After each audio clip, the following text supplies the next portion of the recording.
That's so sudden. You'd think after doing this for like years, I'd get used to it at this point, but no, not quite yet. Hello, everybody. We're a little light today because I'm assuming most of my normal patrons are gone. They've left me to die. It might be against community policy actually to drink alcohol live on screen. I actually don't know about that or not. Nobody to report me. But we played D&D last week, and it was fun. It was fun.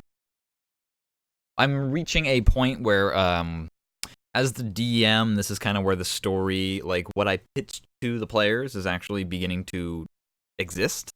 We're not like just forcing our way through anymore. It's not the beginning anymore. It's not the intro. It's the main story of the game. And so that's kind of going to decide whether or not, how far it goes, or whether or not I want to do it or not, is me be DMing it and being like, oh, this is fun, or this is not fun, or like, oh, this is not the way it was going in my head, or whatever. Like the main story, I mean.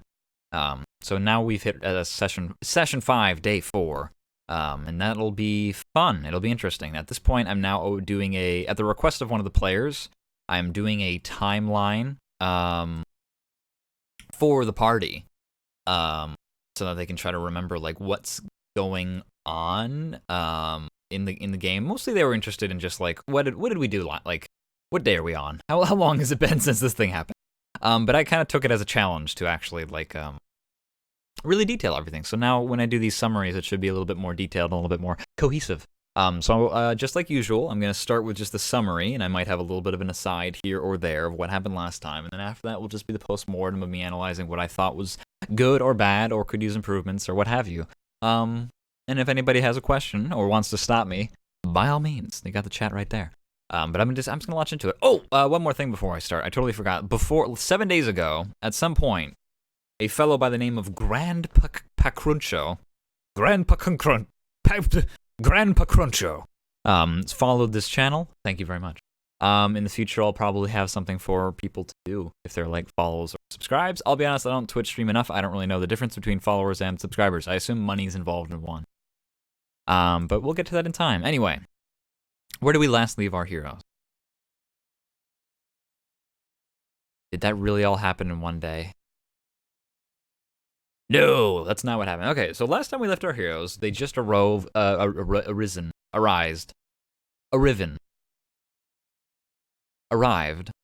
the town of Kirith, which is a actual hometown of one of the players, Valerie the Bard. And they just showed up outside the gates and met with Colonel Copperbell, the eccentric Riverboat Corps captain of the city, who welcomes Donovan and the rest of the party that he's befriended into the city. He seems to be kind of smitten by Azarine, which has been fun to RP, but I don't really intend it to go anywhere. This is kind of my way of acknowledging that she's supposed to be this kind of very beautiful character that I'm not going to ever do anything weird or creepy with, besides just have like this very chivalrous colonel kind of like have a crush on her. But other than that, I'm not going to do anything more extreme. But they just they show up. They go through customs, and this is notable. They sign their actual true names on the customs sheet, asking where they're from. They put down their real. They didn't lie. They put down exactly who they are and where they're from, which was interesting. Valerie is the local bard, so she leads the party back to her old family home that she hasn't seen in 6 years. So when she shows up, her brother is a little bit surprised to see her and is a little worried because Helena, her old friend, Valerie's old friend, is going to be a little bit annoyed that it's been 6 years and no letters. And she was. Gareth intends to visit the local Inquisition headquarters, but he's surprised that Otto von Balthazar and Ruiz, the commander and advisor of the Inquisition, have also arrived in Kirith. And so he's kind of a little bit wigged out by that. He's trying to hide, but he's not quite sure what to do about it. He kind of takes it as a challenge. He actually intercepts a letter from Otto meant for the commander of Kirith, and he intends to deliver it himself, which he does. He walks right into the headquarters, and there's no way that they know that he is wanted yet. This is a medieval society. They don't have the internet yet. They don't have telephones. There might be something like a telegraph in this setting, but they don't. Kirith doesn't have one, if there is one in this world. It's not here, so there's no way for them to know like this or half-orc commander, or captain rather, is of anyone of consequence beyond what he seems to be, which is where he's wearing the livery of Inquisition still, and he has his badge that says he's a captain. So everyone treats him as such. He walks right up to the front gates. He walks straight on through, says hello, signs his name, greets everyone warmly and kindly. He goes off to the local store, the requisitions office. He starts doing some shopping. Nothing really of note. Otto von Balthazar there's not enough room in the Inquisition to house Otto von Balthasar and the rest of his army that he's bringing from Fort Gulahan. So nobody's there. Nobody's at Kirith that would recognize Gareth or would know that he's a fugitive. So at this point the party has become split, which is fine. A lot of DMs and party members, players, joke about like, oh, don't split the party. I don't really care if the party splits the party. That's not ever really been an issue for me because honestly, but I kind of have to be honest with the players in that they don't accomplish anything faster than they would have if they just stuck together anyway. Like I'm then forced to just kind of switch between the two, which is fine. But yeah, it ends up being just a case of I need to just switch back and forth between the two of them anyway. So it doesn't really save them any time. It might save them in story time, which is useful if that's what they're hoping for. But other than in story time, like it still takes just as much time to narrate both halves of the party now doing these things and rolling. And then they kind of just miss out on like, well, if you needed this skill, now your guy with that skill is somewhere else. So in general, it does behoove the players to kind of just stick together. But that's not always necessary, and sometimes someone like Gareth wants to go off and do a story-related thing. So that's it's not really that big a deal. Hold on, someone's asking if I need anything from the store, and I would love delicious and wonderful bottled Sprite. Please. Hi. All right. So yeah, he goes off on his own, which is fine. It's cool. It's wonderful. He goes off on his own. We go back and forth between Valerie and him for the rest of the session, essentially. So Valerie meets with her old friend and the caretaker of her parents' jewelry shop, Helena, who's a bit upset that Valerie hasn't contacted her for 6 years and has now brought 4 strangers into her home. Idris, who is her brother, he believed that she was okay, that Valerie was always okay, and he's just kind of pleased that she's home. But Helena's always been the more responsible one who's more worried about her safety.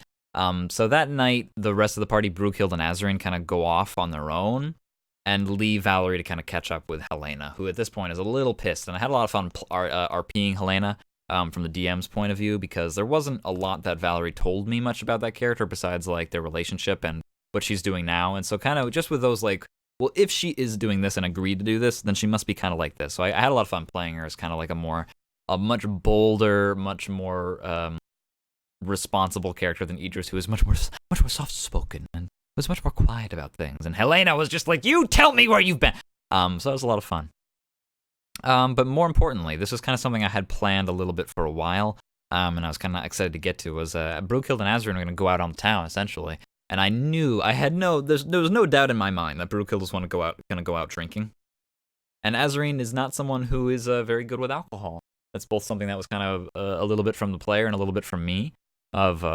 She's young, she's innocent, she doesn't really have a lot of experience with worldly, sinful things in general.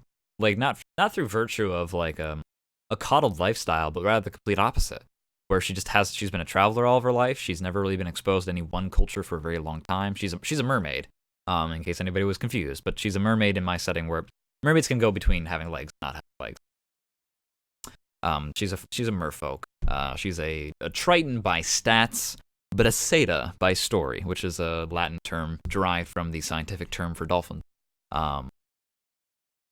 So she is not good with alcohol, and that was a lot of fun because Brookehild takes Azarine out to try alcohol for the first time. At this point, Gareth comes home, and I really forced that to happen because Gareth, by all rights, should have taken longer to get home than he did, but he just wanted to deliver the letter to the commander, and then he was just going to go back to Valerie, and I had a lot of fun because it was nice to time out Helena being like, you were bringing 4 strangers into our house and you haven't met me for 6 years, you haven't written, you haven't done nothing, and you expect, like, it's dangerous out there, there's Inquisition everywhere. And then I had a lot of fun having Gareth open the door and walk in and go, hello Valerie, I'm back, and then having Helena be like, there's Inquisition everywhere, and then looking to the left and there's an Inquisition captain right there. She doesn't know that they're a fugitive, but it's like suddenly there's an Inquisition captain, and Valerie now has to explain like, oh, he's my friend, and well, maybe not friend, but someone I am at least thrown my weight in with. That was a lot of fun. It was a lot of interesting stuff. But anyway, Azarine tries alcohol for the first time, and Brookehild loses Azarine. Gareth, Azarine, and Brookehild are out doing drinks together, and they just Azarine. I roll some dice and I say, she's gone. Brookehild, she's just gone. You don't know where she went, and it just kind of became this little mini quest, this little mini side quest of the party searching for Azarine. But there's a few key things thrown in there as well. Like they discover that Otto and Ruiz are staying at the Sultan's Palace Hotel. And Gareth, that's information for Gareth. right? It's like, do you want to engage? If you're looking for Otto at some point, here's where he is. You found him while you're looking for Azarin. And Gareth also takes the opportunity to swipe a bottle of champagne that's intended for Ruiz. I assume he did that kind of as like a fuck you. I described that there was a letter next to the bottle of champagne, and I think Gareth took that to mean like some kind of like a secret letter, like some kind of missive of document of information or some kind of like shady dealings or something like that.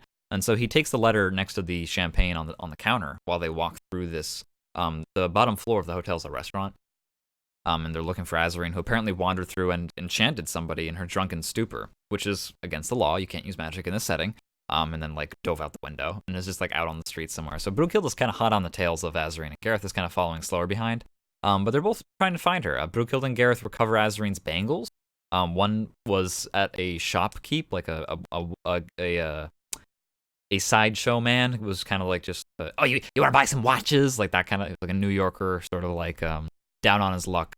Clearly he had stolen a lot of the jewelry that he had, and the bangle was no exception. And so Gareth intimidated him into like basically handing it over like super crazy cheap, and got their one bangle back. And then Brunhild found the other one next to another couple of enchanted men. And she kind of recovered that and was like, have you seen just a young lass with a purple hair? And they're kind of like, oh yeah, I saw this beautiful goddess with purple hairs, and they're like charmed out of their minds essentially. And so Brunhild's like, yeah, that's her, and follows after the line. And at this point, that I'm kind of like keeping track of how good a job they've been doing finding Azarin. And the Inquisition has noticed that there's been some magical use somewhere. Gareth and Brunhild see signs of her magic use throughout the city, and they've included enchanted men are like here or there, and they also find like glowing blue fireflies in the shape of small fairies, which is just an interesting character thing for Azarin. Like she's just kind of a character that has that sort of sweet mindset, more innocent. Like her magics are powerful, just like anyone else in the setting who has magics. But they're very like, they have this kind of eerie, beautiful quality to them. So that was just kind of that fae like quality essentially noticeable about that situation. But the Inquisition notices that it's in the Sultan's palace. So it's like Otto and Ruiz. They're like having dinner and stuff like that, and they just notice that there's like someone's enchanted and stuff like that. And so they start looking, and Brunhild and Gareth return to the to Valerie's jewelry shop.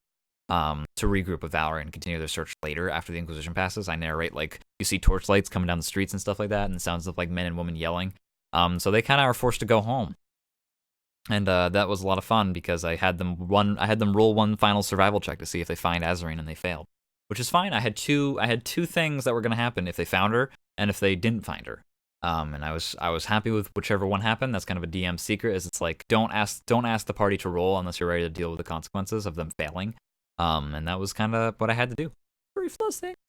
So I had a scenario that was going to happen if they succeeded, and then I had a scenario that was going to happen if they failed. And if you were to read my notes and look at it, you would see that those two they couldn't both happen, if that makes any sense. Like how one would have happened while making sure that the other one was still plausible doesn't make any sense. Like NPCs are going to be in different locations, but they don't have to know that. That's not what this is about. About making an entertaining time, not necessarily a realistic time. They're never going to know one way or another. They're only privy to the one result of their rolls, unless they come to my stream, which I tell them the secrets of my dark path. But you're not gonna tell them, right? You're not gonna tell any of my secrets to them, so I can say whatever I'd like here. But there's a knock at the door, and this really scares the party. And this was very good. It was very dramatic because I just narrated Azarin. I just went to Azarin's point of view for a second of her kind of like in an alleyway, kind of hung over, kind of like bleary-eyed, and I described someone getting off a horse and the sound of spurs coming closer, and a lantern that blinds her view, and then a pair of black gloves that reaches out in the darkness towards her, and then I cut off the narration, and I jump back to the jewelry shop with Gareth and Valerie and Brunhild and the other NPCs, Idris and Helena, and I just say, there's a knock at the door. And so Valerie's like, who's going to answer it? Gareth's like, he takes off his armor and he tries to not look like a commander or a captain rather. And Valerie kind of like changes, she like takes off her hat, and Brunhild is just like, okay, and turns into a dwarf because she's a warlock who has the ability of, I don't know what the disguise self. She can do it like at will at any time. So she can just she like turns into Gimli from Lord of the Rings. And then Valerie answers the door. And that's where she finds Watchman Grant Falsewood, who is an NPC that Valerie wrote and came up with for her backstory, and she was taken aback. She was very surprised that I was using another NPC from her backstory. She only made like 3, so it really wasn't that hard to incorporate them into the story, especially since we're in Kirith. So it really wasn't that big of a deal. But yeah, it was Grant Fulswood, who's someone that Valerie knows and trusts, and originally kind of told her, like, you should pursue your dream of trying to show people that magic can be good. And the other person at the door is Colonel Carter Copperbill, who's carrying a passed out Azarine. Watchman Grant Fulswood and Colonel Copperbell recover Azarine for the party. And they say they found her passed out in an alleyway off Fountain District, and the party invites them to stay, and they chat and have tea. And it wasn't, losing Azarine wasn't supposed to be a big dramatic thing, so that's why I don't mind like these NPCs like finding them for her and like, kind of getting the party back together. Because it was also interesting because it's also an excuse to bring in Grant Fulswood and Carter Copperbell again, because I like doing Colonel Copperbell's voice. He's a very fun character to be. He's very genuine and charismatic.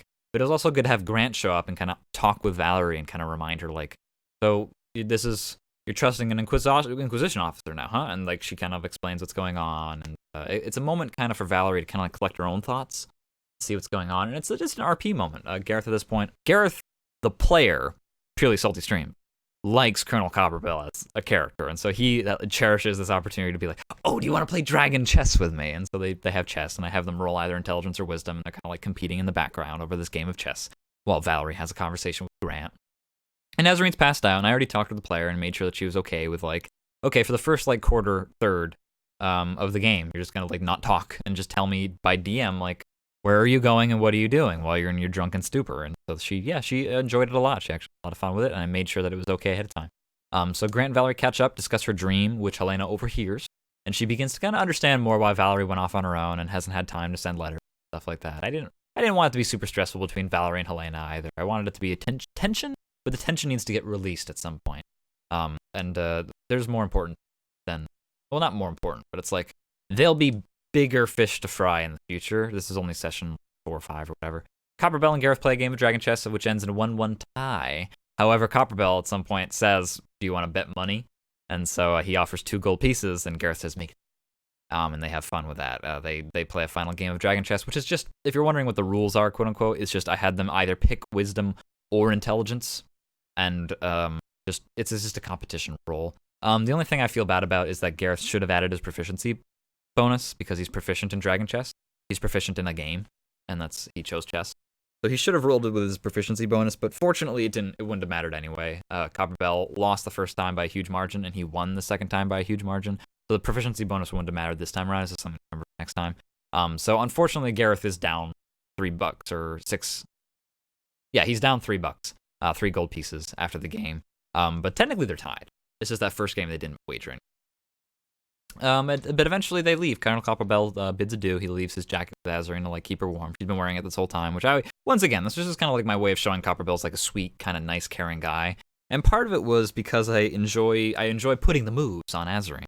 But the other reason is because I wanted to show that this is a party member. This is an NPC that they can trust. This is an NPC that is undeniably good in this world that otherwise is full of a lot of ambiguous people that care more about law versus chaos rather than good versus evil. Otto von Balthazar is lawful to a fault. Like, he only cares about the law, and in that regard, facing off against chaos.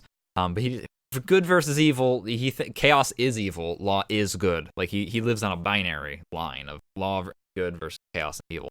But this is someone who lives off another line of good and evil, and that's Colonel Copperbell. He doesn't really care much about, like, he does care about the law because he is a lawman. I kind of paint him as sort of like a sheriff-like character.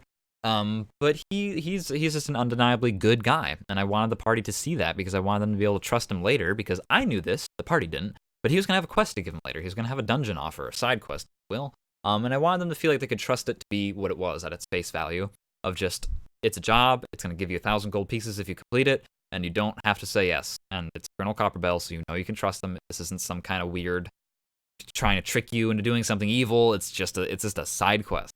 And also I wanted them to have an NPC that they can just trust.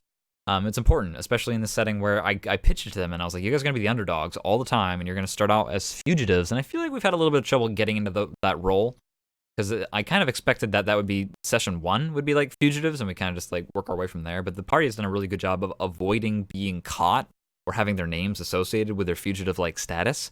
So that game that I pitched to them where they're all fugitives and they can like not really trust a lot of people and like they kind of only have each other to rely on, That game hasn't really started yet, but I think it will next time, which is fine. Anyway, the next day happens. Day 5 happens. Azreen wakes up. She finds her Copperbell's jacket on her or on the nightstand. Valerie put it there the night before. She feels guilty about her using her magic for evil, quote unquote, and charms people. And she's during her drunken wandering last night. The party makes breakfast. Plans to go out to return the coat at some point. Do some shopping. At this point, I kind of wrote up a little PDF of like, here's the different shops you can see in Kirith and some of the stuff that they're selling. A lot of it was just pulled from the regular player's handbook from like the equipment section. There's a few magic items thrown in there, but it's like, in my setting, magic items are banned, but technology isn't, and by extension, like pretty much all potions are okay. It's considered alchemy. I know that like most potions in the books are listed under magic items, and they're counted as magic items for the sake of crafting and calculating how much they should cost and what they are. But like at the end of the day, it's just fluid in a bottle and created by like chemicals and materials and things you'll find out in the wild and stuff like that. So I'm kind of like I'm more lenient in this setting with like potions. There's some potions, some equipment that's like unique and interesting. And I think I even came up with a few homebrew ruled thing. I think I homebrewed like a buckler. And I feel like a lot of people go overboard when they come up with their own homebrew equipment. I've been doing it for like a couple of years now, and you kind of got to start small. You can always buff stuff later if it's an issue. But a lot of the things, if a player really likes the idea of it, they'll usually take it even if it's underpowered. So the buckler, it was just like it's only +1 AC. But it's half the weight of a regular shield. So that was it was it. That's all I really wanted it to be. It was just like this idea of I wanted it to fit, you know? I like any shield in D&D is just +2 AC, which is very bland in my opinion. I feel like there could have been a little bit more leeway. I feel like they could have had a +1 shield that weighed very little, +2 shield that was the shield that we have in the game, and then a +3 shield that was really heavy, or maybe you need special proficiency for, like you could only use if you're proficient in heavy weapons. But maybe they're worried about balance, because even +1 AC, that's like a 5% chance now that you lose hit somebody. So +1 AC can be a big deal when you're only working in D20s. So maybe it's not that big. Maybe I should just leave it as it is. But I didn't feel bad putting in a buckler that's like +1 instead of +2. But it weighs half as much. And a little bit of flavor text that's like, imagine how much gold you can carry with that extra weight off your shoulder. But anyway, Gareth borrows 60 gold points, GP. Why is it called GP? Pieces? Yeah, okay. Gold pieces from in secret from Valerie, because he wants to buy a new set of armor. And he's calculated like how much he's going to need, because he's going to get like a 10% or 20% discount if he goes to the Inquisition office and uses the requisition of his captain like insignia. Like if he goes through official channels, he'll get a discount. But he still needs 60 GP. He's still hurting for money, unfortunately. So he goes to Valerie. And, he intends to go to the Inquisition office afterwards, and he tells her that. And Valerie obliges, but she threatens to hold it over his head, which is a fun character building moment. It was short, it was sweet. It's the kind of RP stuff that I kind of like to see. I feel like sometimes players can sometimes get that they like RPing, but it ends up getting a little bit dragged out sometimes, and that was like the perfect length, I thought. So the party goes out and does some buying. They get a few odds and ends, rations mostly, which at this point I've now seen are only supposed to be 5 silver pieces, which is totally cool. Yeah, I'll just change it if I find at any point that there's a situation where it's like, oh, I overcharged at some point, then we'll change it going forward. But unfortunately, they bought it from a character that totally was grifting them anyway and was already overcharging them. So I had no I felt no internal obligation to be like, oh, my bad. The rations were the wrong price. Here, take your money back. Because I was like, no. That Kenku in the woods that they bought rations from last session totally would have overcharged them for it anyway. But this is a real city, a real town that has laws. So they're gonna pay the normal price. There'll be situations where I will adjust the prices of items to either make them more or less expensive depending on where they are, because that's realistic and that is encouraged by the player and Dungeon Master's handbook to make sure that a realistic time. I will do that in the future. But for this case, everything was like the same price that it was in the book. You know, there's a lot of armor, there's a lot of equipment, swords. Some potions. I think there was like a potion of water breathing there. Some fun stuff like that. But when 50 GP is on the line and they're only level 3, and I'm running a game where you need money to level up, and they need $450 to level up, $50, 50 gold points, that matters. 50 GP is going to make it or break it. That's going to be the difference between all of them leveling up or only one of them leveling up in the future. So they decide to kind of like save their funds for the most part, except for Gareth, who's like, I need new duds, and I respect that because he wanted to get heavy armor, is what he wanted to do, which would have boosted his AC by like 4 or something like that, which is significant. So they get out on the streets. The party buys a newspaper, which I was very happy about. I just described like there's a news person and he's throwing out newspapers. And fortunately, Gareth is like, okay, I'll buy one for a silver. which is good because then I put on my radio voice, which I might be able to do right now. I have a filter that I use. I don't know if it's actually going to play or not, but I start talking in the radio voice. I just go like, news at large. The strange enchantress wound in the streets last night, enchanting men and women alike. And I had a lot of fun, kind of like. Obviously, it's a newspaper, so they're just reading it, but I like to read it to them in like the radio voice because it feels like old-timey news. It's just fun. And the details were like, oh, the fall of Fort Dolahan, which is just showing that like news is catching up with the rest of the world about the fact that Fort Dolahan fell to some kind of strange army. It details the arrival of Otto von Balthazar. It shows the chaos of some enchantress last night, which is it's Azarine. But it was kind of my way of being like, they didn't know it was you. There's no description of like a mermaid. It was kind of like my confirmation of like, yeah, what happened last night has story ramifications for your character because you might feel guilty about it, but you're not going to get arrested for it. It was supposed to be fun. I'm not going to put the players on super hard blast with the local authorities for something that was kind of out of their control, and something that they wanted to do just for a character building moment. I don't want to say it was a joke because it was still important to Azarine, and it was sort of like she's using magic in the streets and it's kind of dangerous, but it was like, it's not going to have as harsh of a follow-up as people might expect.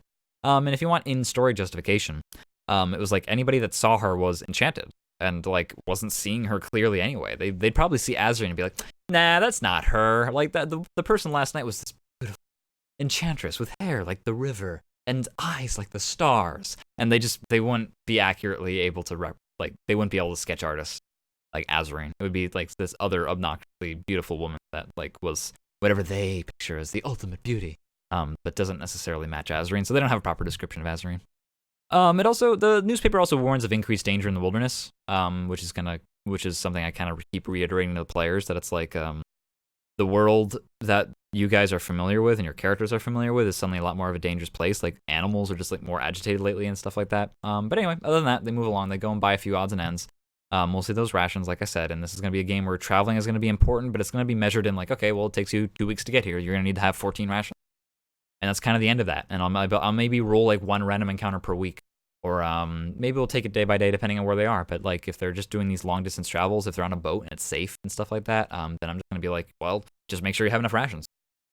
And also you pay for like the ticket. And that's kind of really it. It's just going to be measurement of money more than anything else.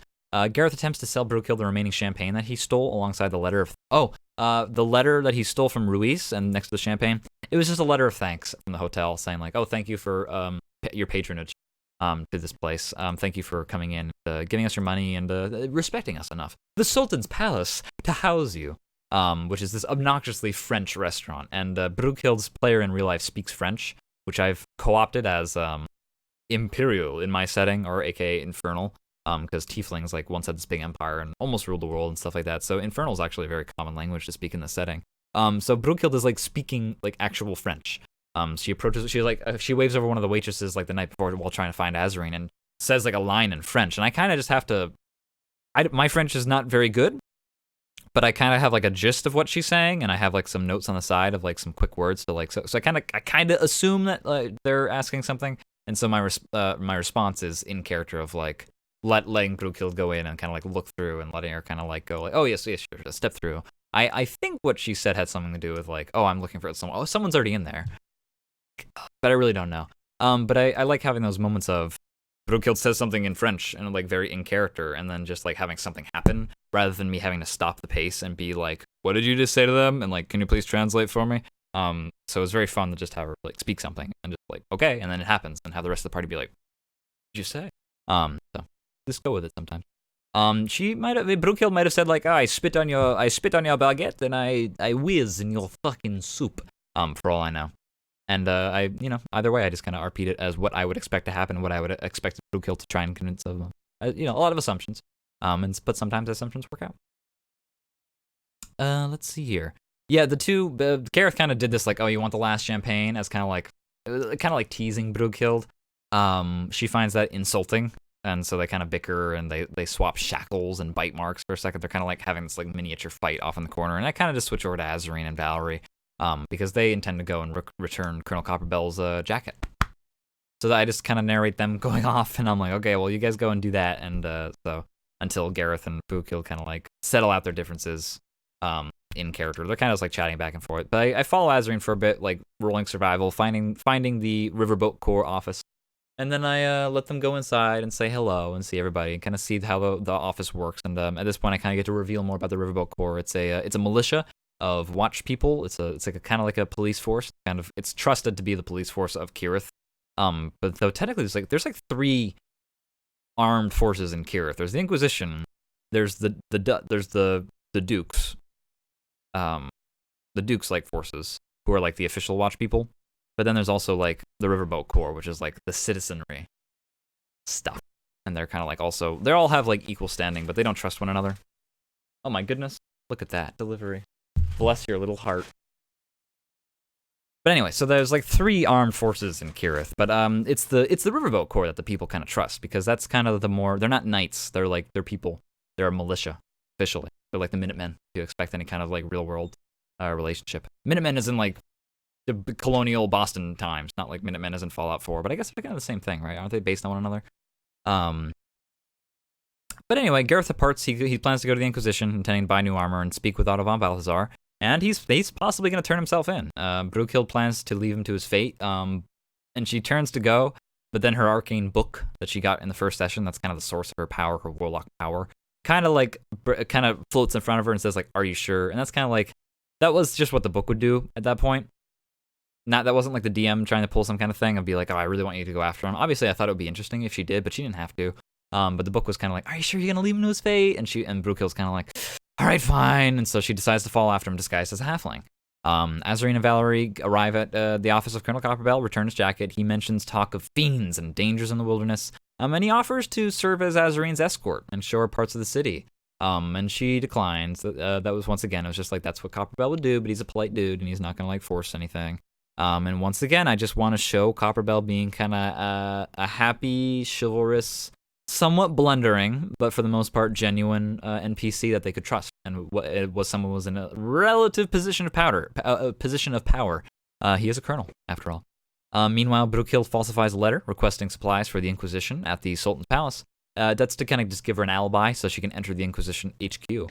Gareth arrives at the HQ. He buys armor from Llewellyn, who's just this non-binary requisitions officer. He's kind of an NPC. I don't like having nameless NPCs. I try to give a name to everybody. And Gareth gives the remaining 2/3 of the champagne bottle to before just kind of waiting for Otto to arrive. He gets his new armor. He straps himself on. He's pretty happy with it. He's just straight up going to wait for Otto. He plans to talk to Otto, and that's what he plans to do. So outside, disguised Brookehild shows up and tries to kind of like talk her way through. And it's kind of like, oh, I have this letter requesting supplies. And she sees Otto and Ruiz arriving at the HQ. She also is waiting, essentially, and they kind of show up on horseback. So Brookehild intercepts the pair. Otto believes her disguise. I kind of have her roll, I don't know if I had her roll stealth or not, or performance or deception. I kind of gave her a choice. I gave Brookehild, I was like, whatever you're best at, persuasion, deception, or performance, pick that and roll it. Because I think that it's better to leave options in the player's hands. Sometimes I just say, like, no, you got to do insight or, like, blah, blah, blah, blah. But there's some situations where I'm like, I kind of want you to succeed. And there's a multitude of ways you could try to make this plan work. Either you can try to, like, beguile him with lies that he has to think about longer, and so he's not actually looking at you very well. Or you could say nothing and just try to focus on portraying your disguise in a performative sense. Or it can be more persuasive, and you're relying more on, like, the truth of the matter and more orative skills. So I believe that there's more than one way you can solve a lot of situations when it comes to the skill checks. So, but yeah, Gareth buys it. He believes the disguise. And so he signs it. He's like, okay, sure, here, go talk to the requisitions officer and get whatever you need. And Ruiz, meanwhile, seems like Brookehild is disguised as a halfling, so her fake self is shorter, but her real self still exists. And, like, if someone were to reach out and, like, touch Brookehild's face, they would feel Brookehild's face, like, a foot above the halfling's face. So she kind of has to be careful when she's, like, handing off letters and stuff like that, because she has to make it look like her hand and the tiefling and the halfling's hand line up. But Brookehild is getting stared at by Ruiz, like, in the eye. So Ruiz can see Brookehild's face. And that kind of tips Brookehild off, like, okay, he can see through my disguise, but he hasn't said anything yet. So he says nothing about it. And then I'm hopping back and forth between Valerie and Azarine and the rest of the people. Valerie and Azarine go to the Kirith Records Keep, a library. It's a library, and it's a college. It used to be a mage's college before magic was outlawed. Inside, they kind of search for knowledge on the dragon and their brands. Azarine discovers a mark in a book by a Professor Lectron about the sea wyvern and other sea creatures. who she seems to, Azreen kind of reveals, like, I don't have any experience with a lot of sea creatures and stuff like that, and she doesn't seem to know a lot about that stuff, or whatever the sea wyvern is, which apparently has some kind of religious significance to a lot of merfolk, but she's like, I don't know a lot about that, so she takes the book. She lingers on that page for a bit, confused by its contents, but she seems satisfied, because on that same page, she sees her brand, like, the image of her brand. They all have, like, these tattoos, and they all have different icons, different iconography, and she sees it in a picture, well, a sketch, of ruins that are off Cape Solman. And Cape Solman, this book just talks about, like, oh yeah, strange ruins that are written on the side of this sea stack off the coast. And there's like a bunch of like markings on a bunch of symbols, but she recognizes one of them as her symbol. And so she's like, okay, well, we should probably go there next. And so she marks that down as probably where the party should go to. She also finds another book about the something called the Twin Tails, which is a beast said to be the father of all fiends, which are what I call like real monsters in the setting. Chimeras and wyverns are like creatures like with biological necessities, and they live in a habitat. But then there's some stuff that don't have biological reasons to exist, like wraiths and wights and like necrotic things, like stuff that should be by all rights be dead like centuries ago. Evil entities, stuff like, I didn't say this, I didn't give this as an example, but like stuff like a Balrog, which I don't know if it's actually called a Balrog in the setting. What does D&D call Balrogs? Like the fire devils or something? I don't know. But a Balrog would be amongst like fiends. Probably a lot of elementals I'm going to count as fiends as well, because they don't seem like they have like, if it doesn't seem like they could have evolved from single cell organisms billions of years ago, then they're put in the fiend category. But yeah, she kind of discovers something called the Twin Tails. And there's a bit of a lore dump on the party, and I don't mind that too much, because they sought it out and it makes them feel comfortable when they actually learn this sort of stuff. I have them roll investigation and see what they get, and they're going to get something no matter what. It's just a question of how useful it is. So she finds these two books about Seda, the sea wyvern, and a archaeological dig happening in Cape Solman there's a ruin and there's a rune, two different words, that has her symbol. And so she's like, okay, well, I guess that's our next place. And she also, the dragon that originally branded them, and if it branded them, they were branded in the same process that summons dragons, though. But it had two tails. And so that's kind of why they're like, oh, well, maybe the Twin Tails is the same as this dragon. And so they're trying to figure out, like, its identity. Valerie discovers her brand's shape in depictions of ancient flags of the era of the Four Kings, which is, like, time before time began in my setting. They're just legendary leaders from long ago. And they were uniters and peace bringers. And she doesn't find much else. Just besides, like, okay, they find out basically what comes down to is their brands exist elsewhere in the world. And there's possibly hints that if they just explore, they will find information. So they seem satisfied. They check out these books permanently, and return home to find Brookehill and Gareth are still gone. So that at this point, they're kind of growing concerned. They decide to go to the Inquisition HQ, and then I'm okay. That's kind of metagamey. But I asked them specifically, and I told them, like, they've been gone a while, because I don't really like it when the party ends up splitting themselves up without planning ahead of time, like, well, when are we going to regroup again? And it's like, a party can stay split forever if you're not careful. So that's kind of my way of being like, no, you can have justification to know that they're probably getting into trouble. Don't find them, like, because I would like the party to reconvene at some point. I'm okay with splitting the party as long as there's eventually a plan to get them back together. Ruiz continues to converse with disguised Brookehill, and he's kind of toying with her. He's kind of like, oh, let's go get your supplies. And he's like, oh, you're gonna need 4 health potions. There's 4 of you, right? And he's kind of like, he's revealing like, oh, there's 4 does he know that we're a party of 4 people? And he's kind of like, he's being weird. He's like, oh, take extra weapon oil. Take these potions. Take these medicines. Take 12 rations, or take 8 rations, or whatever it is. He's really hamming it up with Brookehill. So Brookehill, having seen Gareth at the requisitions officer before, she claims like, oh, Llewellyn has the rest of your champagne, sir. And she's trying to just kind of like distract Ruiz from going up back to where Otto is, because Otto at this point has left to go to his office, and Gareth followed behind him. So Brookill's kind of trying to just buy him time, which is a very nice thing for Brookill to do. Ruiz retrieves the bottle and decides to share it with a half-elf officer, and donates a considerable sum of money to Brookill. She's like, you know what? Take this. Ruiz says, and he gives her like 250 gold pieces. And at this point, she's just like, he knows, he's fucking with me, he knows. But Brookill kind of likes Ruiz the same way Gareth kind of likes Copperbell, and Azreen kind of likes Copperbell. Because Ruiz hasn't really done anything bad to Brookill. besides being a smarmy bastard. But he does kind of toy with her. He's kind of like, he tries to hand her the box of supplies, but he knows and she knows that if she tries to actually take it, her hands won't line up to where her real hands are because of the disguise. So she kind of has fun playing with it. And eventually, Ruiz gets out of it, gets the officer to say, like, who gave you this champagne? And the officer's like, oh, Gareth, this officer named Gareth. And Ruiz now at this point goes like, oh, yes, of course, and has proof that, like, Gareth is somewhere in the building. And Brukil's not sure what he's going to do with that information, but he might do something. Ruiz plans to go and just play pool with the other officers, and he tells Brukil, you should stick around. Upstairs, Gareth confronts Otto in the office. Once again, Gareth claims his innocence and explains that he doesn't have anything to do. Or he actually tells Otto, like, none of the 4 party members are responsible for the destruction at Fort Olahan, or any other high crime. And Gareth really does believe it, and he really does think that the rest of the party are innocents that need to be, like, protected. Like, none of them deserve this. Otto seemingly believes him. Like, he believes, but he counters that, like, the law ordains that he brings them in regardless. It doesn't matter whether he thinks they're innocent or not. It's not his job to judge. It's just his job to bring out the law, to exact the law and possible punishments. And that he's gonna he's awaiting further orders from high command. But the law dictates they got to get brought in at the very least for questioning. But it does not look like it's in their favor.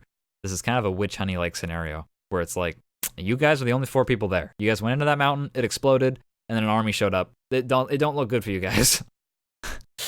So Otto says, like, I trust that you've been a good commander to me. You've been a good captain. He tells Gareth that his subordinate Troves died in the disaster, which is a big blow to Gareth. That's one of the NPCs that he kind of came up with. And that Charlotte, the other NPC that he came up with, is in critical condition, so she might not make it either. And that's pretty tough. That's pretty tough for Gareth. But it's like, these are real people that have died because of this this destructive event, and it kind of puts things in perspective for Gareth. Otto relents that there is some kind of larger mystery right here to unravel, because he's an inquisitor. He's a person that inquisits. So he's like, no, I want to learn more. But he informs Gareth that despite being the best captain that Otto's ever had, neither of them are above the law. And he tells Gareth, I'm going to have to hunt you and the rest of the party to apprehend you or possibly kill you. And it's for the protection of the citizenry. And Gareth accepts this. Gareth says, like, I understand, which is, that's what Gareth would do. He's a very lawful dude. Hopefully, my hope for Gareth is that he'll become less lawful and more just good, more like neutral good. That'll be like his character development, but we'll see. Otto says that he trusts Gareth will turn himself in if he believes himself to be guilty, as that would be the lawful thing to do, before informing Gareth that he's going to have 5 guards apprehend him. And then Otto leaves the office calmly, has a drink with Gareth, and then leaves calmly and informs the secretary of the intruder before going downstairs. And that's kind of what Gareth was hoping for. He was kind of hoping that Otto would be like, if you think you're guilty, then you should turn yourself in. And that's kind of permission for Gareth to be like, well, I don't think I'm guilty, so I guess I have permission to not turn myself in? Either way, Gareth runs with it. Maybe that's what Otto meant. Maybe that's not what Otto meant. But Gareth runs with it. He literally runs with it out the window. He leaps out the front window of the office onto the wall below, and makes his escape while the rest of the Inquisition is like, wait, what? There's an intruder! And people are like getting crossbows, and like people are like, what? Where? And then Gareth lands right next to them, like on the wall, and that was a lot of fun. I didn't roll athletics, and you take 1d10 damage for every 20 feet you fall, or for every 10 feet you fall, but that's only after the first 10 feet. So Gareth I just rolled like a 1d10. He takes like 2 points of bludgeoning damage jumping 20 feet to the wall below, and then another 20 feet to the wall below that. And Brukhild sees this. She's kind of like waiting. Ruiz told her to stay and hang out, and Brukhild's kind of like, okay. And then she hears the glass shatter and sees Gareth jumping out the window and running north, through like the nearby courtyards and stuff like that, and the Inquisition like getting ready to go pursue him on horses. So she brings down the portcullis. She uses her fire magic and burns the portcullis ropes, and it falls down in front of the Inquisition while she makes her escape. It impedes them while she flees herself and regroups with Azarine and Valerie, who are very confused and have only just recently showed up at the Inquisition base. But Brukhild kind of runs off and continues to search for Gareth. So the duo, Azarine and Valerie, return to the market to find a wanted sign for Gareth that's for 1,000 gold pieces alive, 250 dead. And I wanted to show, like, there might be a situation where they're going to be willing to try and, like, kill you, but obviously they want you alive. The Inquisition is here to apprehend and then judge, and then decide whether or not you're going to be executed or fined, or just jailed for a long time. And they're usually pretty harsh, but they have laws that they abide by. They change clothes at the jewelry shop, and before going out to search as well, they find Gareth and Brukhild in the north quarter of the in an alleyway. Brukhild hid them with magical darkness in the waning twilight. Azreen and Valerie tell the other two of their knowledge that they gained at the library. Azreen says that they should probably go to Cape Solomon as their next destination to unravel this mystery of their brands. And while the party tries to examine exactly how much danger they are currently in, a horseman discovers them, and Azreen correctly deduces that it's a Colonel Copperbell. Once again, the colonel comes in, and she engages them in a conversation on the street. He has in this setting there are guns, but they're just like matchlock guns or like wheel-lock guns. They're not very advanced. A lot of people are kind of like, guns. We have magic that we can use, but magic's been outlawed, so guns are making a comeback. Copperbell is seemingly unaware of Gareth's wanted status. Everyone kind of steps out of the darkness, and they're kind of like, "Hello, Colonel," and he's like, "Oh, hello, nice to see you again." And he doesn't seem to know that Gareth's wanted, and he kind of says like. He makes hint that like, oh, the Inquisition is kind of up in arms, and they asked me to search for somebody with a G name, but I don't remember Gary. Like he kind of it's funny, and it's kind of because Copperbell's a little bit of a blundering dude, but he kind of lets slip that it's this isn't just the DM making a joke or Copperbell kind of revealing he is a blundering person. He has like -2 wisdom or something like that, but he kind of reveals that he doesn't really care because the Riverboat Corps and the Inquisition don't share jurisdiction, and they rarely share knowledge with one another, and he seems really frustrated by that fact. So Copperbell kind of reveals that he doesn't really like the Inquisition. And he doesn't really agree that he has to kind of abide by their laws because he kind of sees himself and the duchy as the main form of local enforcement. And the Inquisition is just this people that have kind of moved in to kind of like ferret out magic. But as far as he's concerned, it's like, fine. Yeah, search for magic. But the rest is up to me and the Riverboat Corps. If you're a city and you're along the river, and you are someone in need of help and assistance and guard, then you want the Riverboat Corps to help you today. And so he doesn't really abide by the Inquisition. He's probably never going to find out that Gareth is wanted. And I was kind of hoping that would be a tip off to the party that like, yeah, you guys are going to be wanted for the rest of the game, and you guys are probably eventually all going to have wanted posters. But I don't want it to be this oppressive feeling. It's just kind of like, that's just kind of supposed to be the default. And it's not going to be like every city you join in, you can only stay for a day, and then you have to flee. So I was kind of hoping that Colonel Copperbell, once again, this really well-trusted NPC, hopefully at this point, once again, I've only ever shown him in like fun conversations or like showing that he's a chivalrous dude or defending the city and stuff like that, because I wanted them to trust him. And I was hoping that he would be indicative of like, well, if he doesn't know and he's not planning to ferret you out, then there's probably a lot of people who aren't either. But anyway, they asked the colonel if they can find him, if he can find them safe passage down the Windthrow River because they want to go Cape Solomon, and he says he can do that for a price. Like they'd have to pay their way, but it'd probably be cheaper than and it'd probably be more well defended, especially if they take like a Riverboat Corps boat and not just like to find somebody to charter. But he laments because he was gonna ask the party. He says like, oh well, if you're gonna leave tonight, then Well, if you're going to leave tonight, then you won't be able to do this dangerous hag and goblin job that I intended to ask you guys to help me with. And he kind of reveals, like, I have a job for you, and I was originally going to tell you earlier, but I forgot. In character, he forgot, because I wanted Gareth to get this other thing done first, so I had the Colonel forget that he had a job for them until later. So when they find Colonel Copperbell, he says, like, well, if you want, you guys can leave. Yeah, I'll find you a boat and find you passage for a price, but you're not going to be able to do this job I want you. And that's, Gareth is kind of having trouble dealing with his fear of water at this point, and there's some out of character stuff I'm gonna come back to on that one, but right now this is just the summary. But yeah, they ask them if they can get a boat, and Gareth is annoyed by that because he doesn't like boats. He's afraid of water.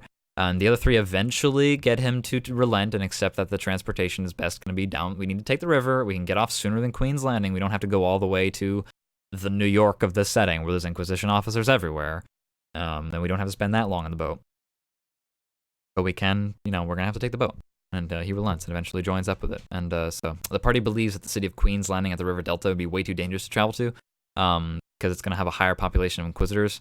And it's true. It's true. I mentioned earlier how the Inquisition is strong in Queen's Landing and that Otto and Ruiz were originally going to go to Queen's Landing. I think I oversold how dangerous it was. I was a little disappointed how quickly they were willing to completely throw Queen's Landing off the table in terms of options. Because I don't want the game to be that much of a binary. This isn't a test where it was just like, well, you either remembered that Queen's Landing is full of Inquisition or you didn't, and you're all gonna die. That's not really what I wanted to. They're gonna miss out on a lot of opportunities. It's gonna be easy to find transportation in Queen's Landing. It's gonna be easy to find supplies. There's gonna be a lot more equipment there. There's gonna be more jobs. But they plan to avoid it, and that's fine. Like I said, it's not really. It's not that I planned them to go to Queen's Landing. It's just I was a little disappointed at how quick they were to dismiss it, because I kind of was hoping that this was going to be a game of a lot of options, and it feels kind of like it was really like there was only kind of one option in the situation for them. I missed the part where they lost the baby. Yeah, they lost the baby pretty early. That was kind of one of the first things I narrated, but it was fun. I had fun with it. I'll come back to that in a second if you had any questions about it. I don't mind answering. But let me get the summary fully finished first. So they kind of say, well, okay, we're not gonna go to Queen's Landing. We're gonna avoid it. We're gonna leave earlier off the river. We're gonna stop at one of the earlier towns. We're gonna stop at like Timberwood or Valensgard or something like that. One of the smaller towns that's not on the map, but exists, and we can stop there sooner. And the colonel kind of warns them, like, okay, yeah, that'd be good. Just watch out for a patch of burned earth to the north that seemingly appeared overnight. And that's kind of when the party goes, the what? And the colonel tells them, like, yeah, there was a purple flash on the horizon the other day, and my scouts found that the field and the forest has just been reduced to ash. And this is something that's a follow-up to something that happened in one of the previous sessions. Valerie remembers that when they were out in the swamp back in one of the beginning days of this campaign, she saw a flash on the horizon, and she made note of it while she was on watch. But the party never found out what it was. It was like the opposite direction of where they were going. And now this is kind of the result of that, is Colonel Copperbill saying, like, yeah, that whole area over there just got reduced to ash, and we don't know what happened. And it's just one more mystery for the party members to kind of feel uneasy about, because there's a lot of stuff that's happening in this campaign that I don't want there to be answers to yet. It's just something to find out later, or to concern themselves with later, or foreshadowing for later. So the party agrees to do the job for Colonel Copperbell, who ecstatically tells the party to return to his office in the morning to accept the contract. But the party says, like, no, we'd rather do it the same night. We're going to do it tonight. We want to do it tonight because we want to depart before morning. We want to get on a boat and leave before morning. And both the DM and Colonel Copperbell are like, okay, but I doubt that you can do it. Because Colonel Copperbell is like, yeah, I don't think you're going to be able to do it tonight because it's, first of all, it's dark. It's nighttime, which means that it's going to be slightly more dangerous to do and harder to see by. But he agrees. He doesn't really care. Colonel Copperbell's like, if you want to do it tonight, that's fine. He'll warn them when the session next starts that this is going to be more dangerous to do at night than in the morning. I don't know what you guys are trying to leave so quickly. Kirith, I don't know why you're trying to leave Kirith so quickly. But he's going to recommend that they do it in the daytime because it's going to be more dangerous at night. And they can either do it in the nighttime anyway, or they can do it in the daytime. I don't really care. But it will be harder to do at night. There'll be like maybe one more encounter of like creatures that are out at night and are nocturnal hunters and stuff like that.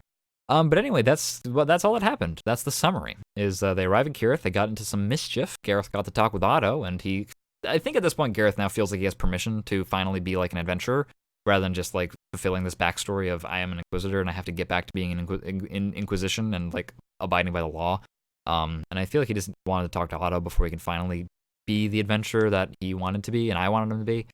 So I'm pretty happy with that. And now this is the point where I kind of go back and reflect on what I thought I did well or what I thought was done poorly or what have you. I think losing the baby was fun. That was kind of something that was planned with the party member ahead of time. That was something that they were like, well, you know, Azrain has this bad, like, it's part of the things that kind of I asked the players to come up with. It's like, what's some weird stuff that your party might not know about you and might be interesting to plumb later for details. And so the first part is like, hopefully I'm still like live. Yeah, that's good. So it's interesting for them to go through that process of like coming up with weird stuff or rumors or idiosyncrasies. And one of Azrain's was like, I'm terrible with alcohol and I will literally become another person and be an amnesiac for the entire time. And I might cast weird magic in the middle of the night and stuff like that. And I'm like, perfect. So at the first possible opportunity that Brooke will want to go get drunk, I was like, yeah, take Azrain. I had Idris hand them like, oh, here's 9 silver pieces to go make yourselves busy while Valerie catches up with her family. And that was a very clever way of me being like, here's free money. I know that you're going to go get drunk, and I want you to have permission to go get drunk because I want to enable the mini lose the baby quest line. And that was a lot of fun. I had a lot of fun with it. It didn't go on too long because I think it involved a lot more RPing between the characters, and people found out more about Kirith while they were looking for Azrain. Like, they found out like where the Inquisition was staying. And they had a few opportunities to kind of like, show that they care about Azrain, and I really liked that. It was an opportunity for Brookehill to be like, I need to find Azrain, I'm partially responsible for this. And it's always fun seeing Brookehill kind of take responsibility for stuff, because up until now, she's been a conniving, I would say evil, like noble, and it's fun seeing her in situations now where it's like, oh shoot, I care about this person if only because they're useful to me right now. And so that's very interesting, and I enjoy doing that. I hope that they feel that they haven't missed out on opportunities to be bad, and that they feel fun doing these opportunities to be good. Because I hate to say it, but this is a campaign that the players don't have to be good, but they do have to be the heroes, if that makes any sense. I'm not requiring them to always make the morally righteous decision. In fact, there might be a few situations where I force them to take a choice between two gray area choices. I always expect them to be the heroes, though, like the protagonists. I always expect them to make decisions that will further the story, and that they'll have characters that want to participate in the story and will want to unravel mysteries and will want to make sure that their party stays together for whatever reason. I don't really care why their party needs to stay together, but their party needs to stay together. Because I'm not gonna start running 4 different campaigns for each player. So that was fun. I enjoyed that. Azarine getting up to no good was a lot of fun, and I once again the day after, when Gareth picked up the newspaper and saw like the story on the Enchantress that was running wild the night before, which was Azarine, that was the opportunity for me to be like, look, they obviously don't know what you look like, and none of what happened last night is going to get back to you. Because I wanted it to be free. I wanted it to be fun. We're going to have plenty of other opportunities where players' decisions are going to have really harsh ramifications. This is not one of them. I just wanted them to have some fun. I wanted them to get out, do some drinking, have some character building moments, reveal some secrets without feeling like they're going to get chased out of town for it. I don't want the game to be that stressful. This game's going to have an oppressive atmosphere that doesn't need to be. The game is supposed to be oppressive. It's not supposed to be stressful, if that makes any sense. So that was good. I was proud of that. That was nice. The stores were fun. I didn't go overboard on what was available at the store because I didn't want to. I wasn't about to homebrew a bunch of stuff and like come up with a bunch of crazy magic items and secret technologies and cool things like that, because I knew that they didn't have any money. So they weren't going to really spend anything anyway, and I thought that anybody who did have money was going to want to save it anyway for level up. And that's exactly what happened. So I was pretty happy just taking the stuff from the player's handbook and the Dungeon Master's handbook and just taking stuff that's pre-written and putting it in a PDF on a chart and giving it some flavor text to kind of describe what it is or how it has like I described that they could get like a lead-lined box if they wanted to, which would conceal whatever's inside from magic. But it was fun because I got to write some flavor text explaining how lead has kind of become a little bit like a precious metal in the setting because guns are making a comeback, and lead for bullets is suddenly like useful. And so lead being useful from the sense of bullets and also being useful in the sense of it will block magic because it's very dense makes it a very valuable material all of a sudden. So it was fun just to put kind of like little flavor text and stuff like that, you know. I don't know if they read it, but that's not stuff that I need them to read. Stuff that would be like lore, and if they're interested, they could find out more, then I'll put it in like the descriptions of text in stores. They can ignore it, or they can read it. I don't care. It won't matter. If it was important to the story, I would put it in the story. What it comes down to. That was nice. The party splitting up a bunch was fine. It wasn't really that big a deal. It was something I didn't plan for. The session was a lot of improvised, like, well, if you're here, then that person's there. Then I just need to keep track of time to make sure that I didn't linger too long, both out of character on certain players and giving them more I didn't want to give one party member the spotlight for too long. I had to be fair. But also I need to make sure that one player character didn't spend too much time in one place and accomplish too much before the other players were able to accomplish something either. Like, I didn't want Azarine and Valerie to spend I didn't want to be like, oh, you spent 4 hours at the library, because then it's like, well, then what did Gareth and Brewkill just do for 4 hours? So I needed to keep track of time a little bit more than I normally would. That's kind of the only issue when it comes to splitting the party. The only thing that's like annoying, the only thing that's like legitimately annoying is like I just need to pay more attention to time. And I need to be like, well, how long does this take you to do versus how long does it take them to do? And just keeping them lined up like that is kind of an issue.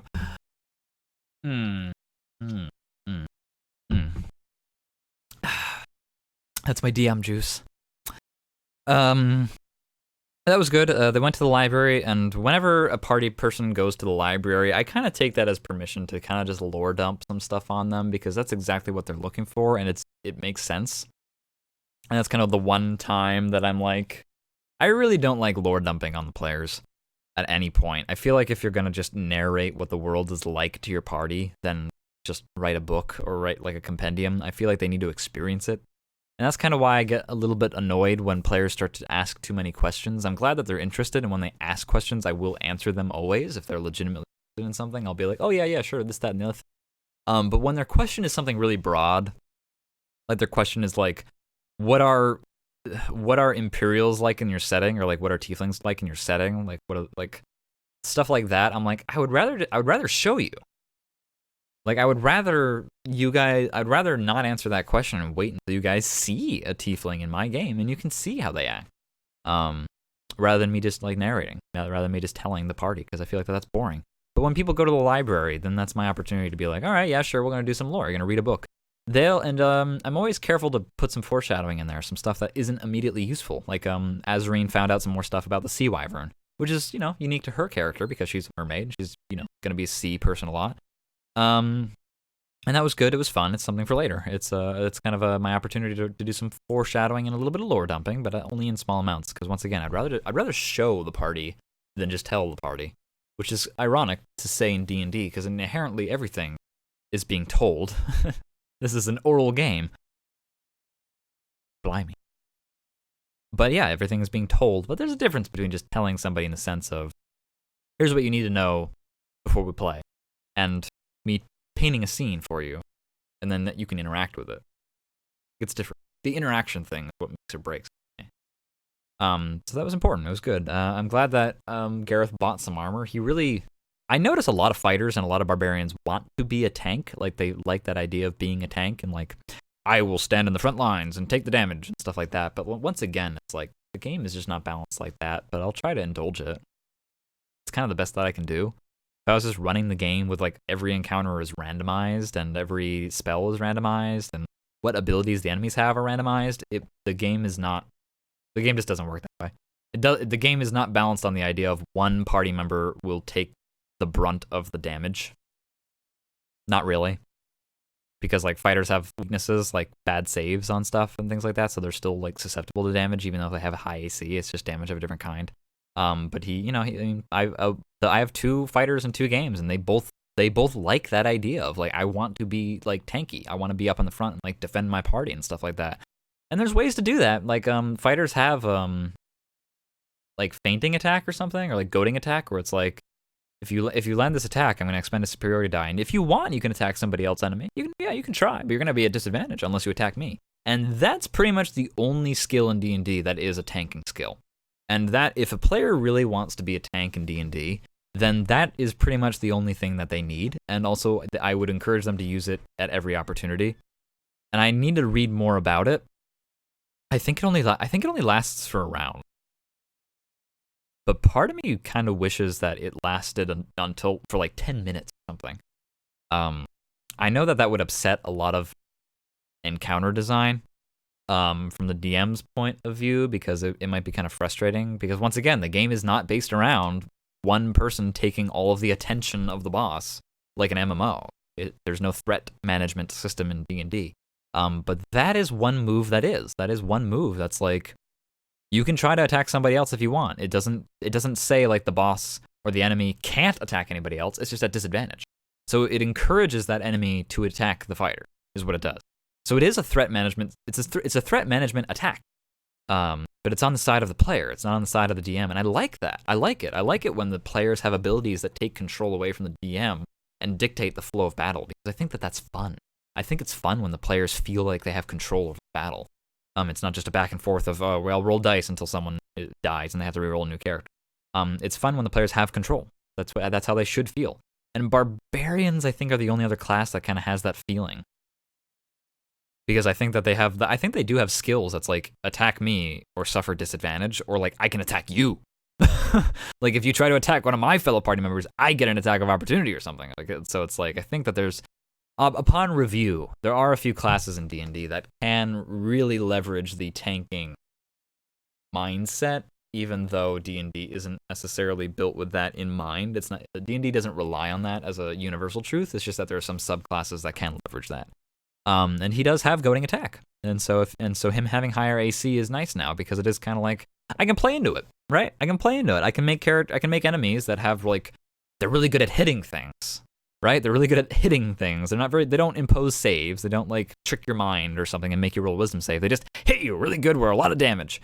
And the counter to that is a big dude with high AC, and so that's an opportunity where Gareth can get in the front lines and be like, you have to attack me or suffer disadvantage. And now these enemies it feels like they're being tanked, because they can't beat his AC.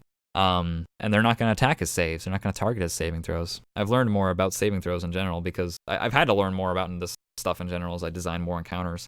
And it's been hard because that's kind of my biggest takeaway is that D&D is not designed for a balanced party, quote unquote. It's balanced in mind of it is balanced, but it's not this idea of like there needs to be a healer, like a tank, and a 2 DPSs. It's balanced in the sense of everyone has equal ability to affect the world.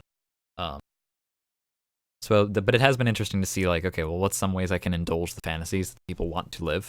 And that's kind of been the way to do it. It's kind of like just saying like, really lean into goading attack, and I'm gonna review it, but I'm almost wondering if I should put in a homebrew item that's like I would like the idea of an item that's like once per day, or maybe it has like 2 charges or something. It's like a stone, and it has a cast of a special spell of you cast it on somebody, and they make a wisdom saving throw, or they make some other saving throw, and if they fail, they have disadvantage to attack anybody else except for the person who cast the stone, and it's basically goading attack plus. Like, it's a goading attack that's like the whole fight now until you dismiss it.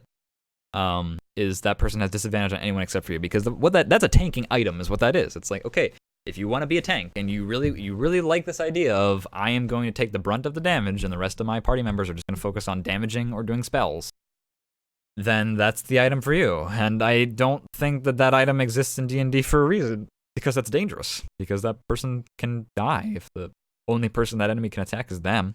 Part of the DM's ability to fudge is like, they have you on the ropes, so now they're going to change to attack that person instead. And it's like, they could finish you off, but I want you to live.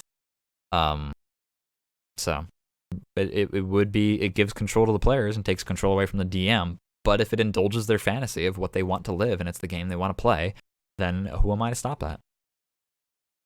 What else? Oh yeah, later in the night, this is kind of like the elephant in the room for me, and a lot of the people that are involved in my game aren't actually here, so I have free range to talk about everybody behind it. No, I'm not really going to do that. No names will be named. But there's been some instances now where I think everyone's become more comfortable with one another because it's session 5, and people aren't acting as timid or as like, people used to be like, oh, well, you go first, or I don't want to interrupt you, and which is now we're swinging the pendulum the other way, which is people are willing to be a lot more rambunctious and have more energy with one another. And so deciding what to do last session at the end of the session of, do we want to take a boat? Do we want to go to Queen's Landing? How are we going to get to Fort Solomon? It was a long story short, ignoring everything else, it just wasn't pretty. Like the conversation that the party was having was very loud, and it involved people cutting each other off, and it just wasn't pretty, and I just didn't like it. And that's kind of really all. If we're gonna look at like just like the bare bone facts of what happened and what there really is to say, and like the long story short, and really all that matters is just the party I did not feel like was communicating in an effective way. It was stressing me out, and it just wasn't good. It wasn't conducive. It took them a very long time to reach the conclusion that I thought was kind of self-evident, and they ended up kind of interrupting each other in the process, which kind of annoyed a few people. People don't like to be interrupted. I don't think anybody does. But that's what was happening. It was a lot of people accidentally stepping on one another's toes, and it was unfortunate. And then the next day, I kind of went in and I talked to a couple of the people and be like, listen, you guys gotta watch out. Just make sure that you guys are, being polite to one another, and making sure that everyone's taking turns when it comes to making sure that everyone is in the party conversation. And that's kind of it. If I'm just gonna that's the bare bones analysis right there. It's just like that didn't go the way it should have. It was it made one of the players uncomfortable. It might have made 2 of the players uncomfortable, but I don't talk to the one as much. But it made people uncomfortable, that conversation. It was too high strung, and it was a lot of really quick reactioning, sort of like, we should do this, we should do that, we should do this, and it was not a conducive conversation. I don't think anybody would deny that. I think everybody afterwards as well was kind of like, yeah, it was a little bit of a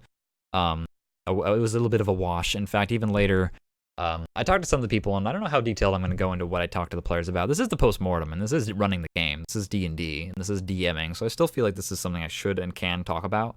I won't name names or anything like that, but it was kind of agreed that we're just gonna kind of redo that conversation at the beginning of next session. We're just gonna go back and be like, okay, take 2. Let's have a more calm, collected conversation about what it is. And yeah, there's kind of like a back and forth of like why it happened that way, and like, I mean, my upfront answer is because these things just happen sometimes. It's kind of just that happens. Like my upfront answer is these are people who don't know each other, who've never played a game of D&D together, not really, who aren't used to communicating with one another, and sometimes things clash, and people aren't. Maybe some people are like, this is fine, this is how this is productive, and then there are other people who are like, this is really hard to break into, and it's just people are different. That's kind of my opinion. There was some talk from some people being like, oh, well, it was late at night and we were getting kind of tired and the situation felt really stressed, and I relented. I mean, I'm kind of torn on that one, because it's sort of like I did want to stress out the party, but I didn't want them to start failing their communications to one another. So it's sort of like I want to be able to stress the party out without it causing them to have miscommunication. So I'm a little torn on that. Because it's like I could just like be like, oh, okay, well, I should just try to lower the stress levels, but that's not really the answer, and that's not really what the party wants. The people who said that were kind of like, it was late at night, maybe we should have ended sooner, maybe the DM should have cut it earlier than that, but I don't really know if that was the solution. We're obviously going too late anyway, but I'm not convinced that wouldn't have happened anyway, even if that was saved for like session 6. But I can't really know for certain one way or another. So I'm not going to say like, oh, that would have happened anyway, because I can't know. I can't necessarily know. But I'm just, I also can't say that it wouldn't have happened. That same failure of communication wouldn't have happened next time anyway, regardless of what time it was. I think that that's something that needs to be addressed. No one's really at fault. I'm not going to be like, oh, it wasn't like someone is bad and did a bad thing. Like I said, I think that this is just the result of humans. We live in a society. Like, humans have to communicate with each other, and it doesn't always go super smoothly. And that's kind of really all that there is to that. I don't know if I conveyed that properly to the people afterwards. I feel like the longer I take to try and explain my thoughts and my feelings to people, the more the message gets muddled. And I think I need to start peeling it back a little bit on when I need to talk to people about what thing. I should probably just try to limit myself to like, I'm just going to talk to you for like 5 to 10 minutes about this. But it ended up being like an hour. And really all it does is just give more opportunity for there to be confusion, and for people to think about stuff too much, when really it's just like, ultimately I just wanted to make sure that everyone was on the same page of like, that is not, the way everyone was communicating at the end of the session last time is not, I don't want to run that game. I don't like to speak in ultimatums. Only a Sith deals in absolutes. And I'm not going to be like, oh, you guys can't do that or else we're not going to play anymore. Like, it's like, yeah, I don't want them to communicate like that, but I'm not going to add some kind of ultimatum to the end of that sentence. I'm just going to be like, I'd rather they didn't. I'd rather people, when we're in a stressful situation and people are trying to decide what to happen next, I get that there's opportunities for character development because, for example, like, oh, Gareth doesn't like being on the water, so like going on a river is a stressful situation for him, but I don't want that stress to carry over to the party as players, and I know that can sometimes slow down the game because sometimes it feels fun to be in that heat of the moment trying to figure out what to do, and I indulge that, and I will indulge that in the future. I don't plan to stop, but then there's situations where it's like, this is too much, and it's causing real-world conflict, it's causing real-world stress, not just in-character stress. There's satisfying in-character stress and there's real-world stress, and I don't want there to be real-world stress no matter what. I don't care how sweet and delicious the in-character drama might be or the tension. It can't bleed into real life. If a player is not having fun, because of what's happening in the game, then it needs to stop. And I don't really know how to phrase that not in an ultimatum. It's like, everybody wants to have a good time. Everyone wants to have some, like, people want to have some tension in game and some drama, some conflict. But it's got to stay in the game. I don't mind the players being stressed about a situation of what to do next, but it's part of like the challenge of playing a game, right? Like, not every level of Super Mario is an easy breeze, and it would be boring if it was. Super Mario Odyssey. But anyway, it's kind of like we're playing a game. We're not watching a movie or reading a book or writing a book or something like that. So I just wanted to make sure I talked with everybody and made sure that everyone was going to make sure that nobody was like upset or too stressed out. And I wanted to make sure that everybody who's playing the game was going to be willing to put everyone else's like feelings first and make sure everyone was having fun and having that. I want everybody to have that mature, responsible ability to step back and be like, we all having fun? We're having a good time? Yeah, we're good? All right, let's continue. Like, I just want everybody to be able to do that. And at that time, I did not think that that's what happened. And that's not a it's not a problem. Like the game's not canceled. Nobody's fired from D&D. But it just was like I didn't like it. I don't want that to be the norm, and I'm not gonna let that be the norm. It did not go well, but I don't think anybody thought it did. I don't think anybody was like, "What do you mean? It was perfect." I think everyone was like, "Yeah, it wasn't perfect." So I don't like. It's not a problem for me to bring it up because it's like I don't think anybody was on the same page of like, yeah, that was a conducive conversation. I think everybody was like, yeah, that was messy. It was just messy. It was just messy, and I didn't need to be that messy. And I made the concession of like, I didn't want you guys to be that stressed out. Like Gareth's not gonna get pitchforked tonight. Yeah, you like. I don't know if I reiterated this properly to them, but it's like, what at that moment when they felt super stressed out and they were like, what are we gonna do next? It was like, that's the game. Like that's gonna be the whole game. Like the whole game is gonna be there's Inquisition nearby. You guys are wanted criminals. What do you do? And so I kind of just as a DM needed to pull the curtain away and be like, guys, I know this is a stressful situation for you guys in story, but I'm just going to let you guys know as the DM, like, you guys aren't in danger of being thrown in the brig immediately. Gareth is not on the chopping block. You guys are good.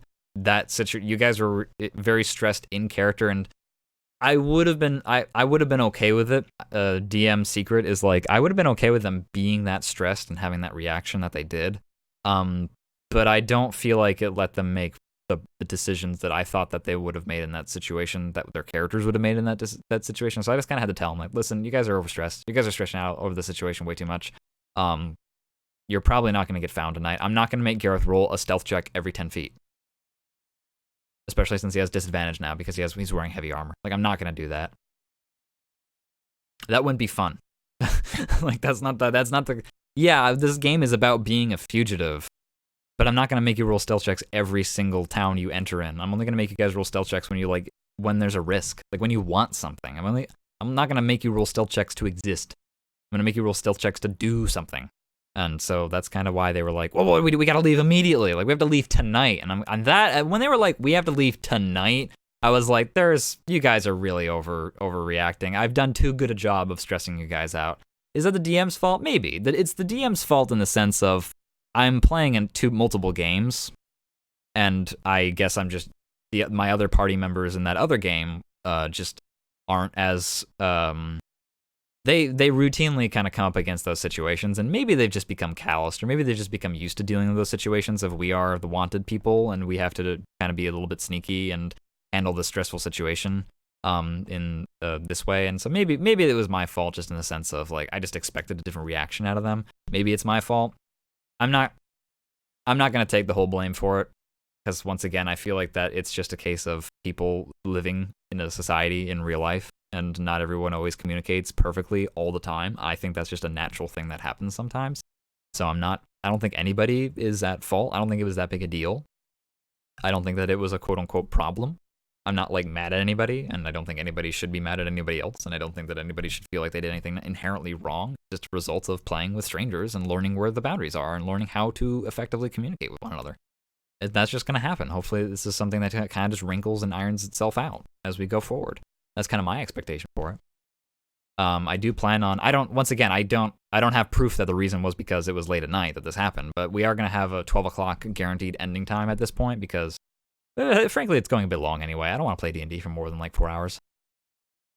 Even 3.5 hours, I kind of start to get tired myself, and I feel like I kind of start to like, I don't feel like the content is really that good when it's stretched out over 3.5 hours. I'd rather do shorter sessions with higher quality content than longer sessions that it feels kind of watered down in. So we're gonna stop at 12 at the most anyway. I don't necessarily, I don't know, and I can't tell whether or not like it was just because it was late at night that this happened, because that's the only data that I have to go off of. I'm not fully convinced that this wouldn't have just happened at some point later anyway, when it was in the middle of the day, 4 o'clock in the afternoon. But we will be ending sooner.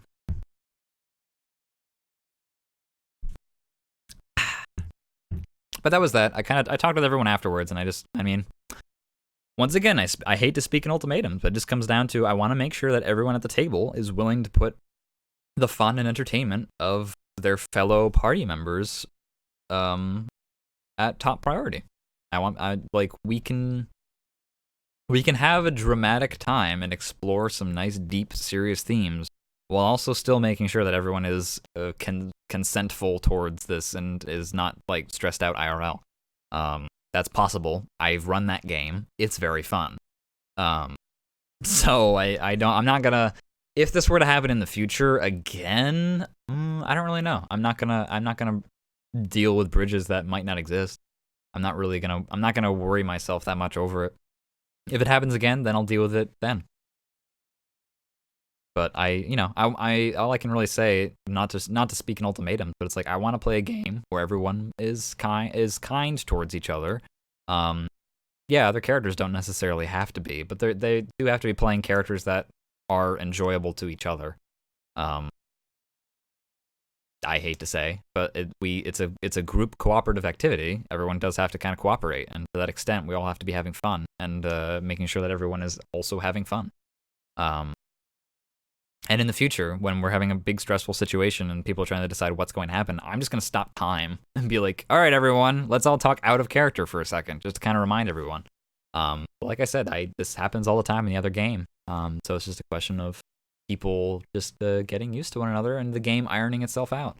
If the game were to end, it's going to be more because of just I'm just not feeling it more than anything else. So I'm not really too concerned about it. Like I said, it's just wrinkles ironing themselves out. And I have faith that they will, and if they don't, then I'll handle that in time. That's kind of that's my energy on it. It's my energy on it. I talked with everybody that it involved, and I felt like I got satisfying answers. As long as that everyone hopefully understood me and I understand them, then it seems like everything was good and fine. I'm pretty happy with it. So I will look forward to next session, making sure that everything happens smoothly.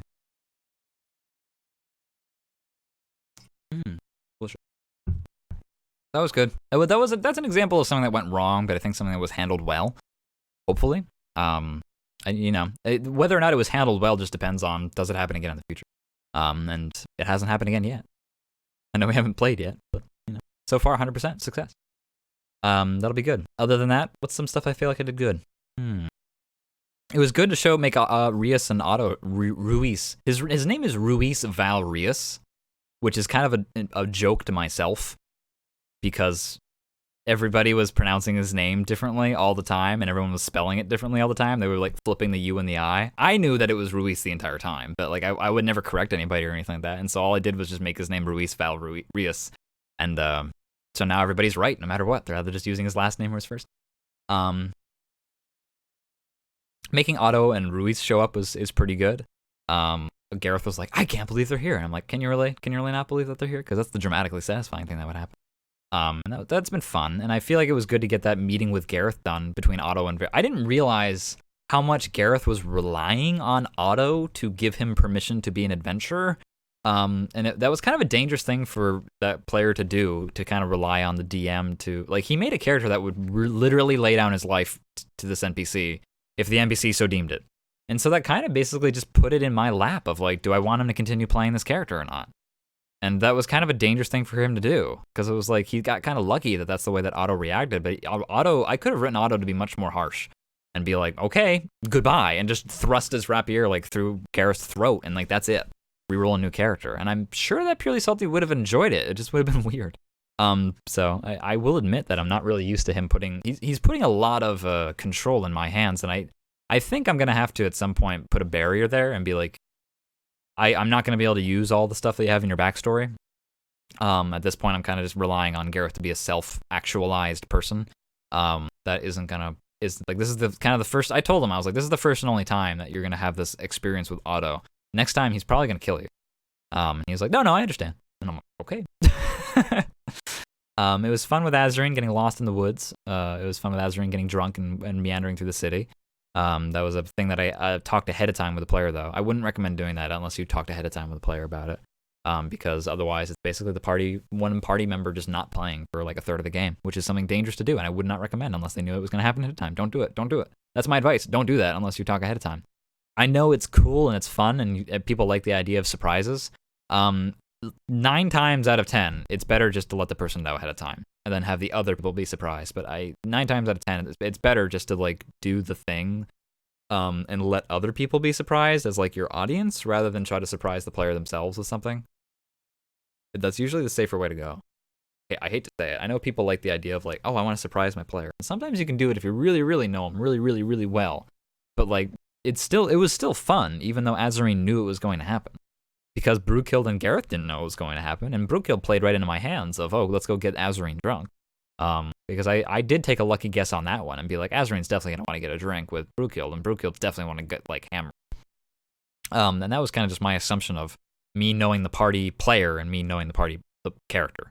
So that played in my hands, but the Azarine part was like, I'm just going to talk with them ahead of time. I almost am tempted to say I maybe should have even gone to Gareth about like, okay, if you want to have a meeting with Otto, what are you expecting? Especially if it was like, this meeting is going to basically make or break your character. But I didn't, there was kind of this understanding that this is kind of what was going to happen, and I kind of was like, oh, I'm not, Session 5, I don't really want to kill your character yet, especially not in such a blasé way. But maybe I should have, but it worked out okay. It worked out pretty well. I was pretty happy with that part. Like I said, the only downside was that it just ended up, it made the players feel like they were in, like, the clock was against them, and like the stress really mounted quickly, and I'm sort of just like, this is, to me it was just like, this was bound to happen.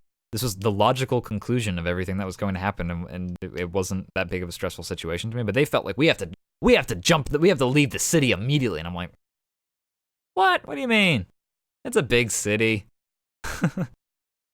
But I have insider information of knowing more about the politics of the city than maybe the players do, so maybe it's wrong for me to assume that, but it's sort of like, what? Leave now? You kidding me?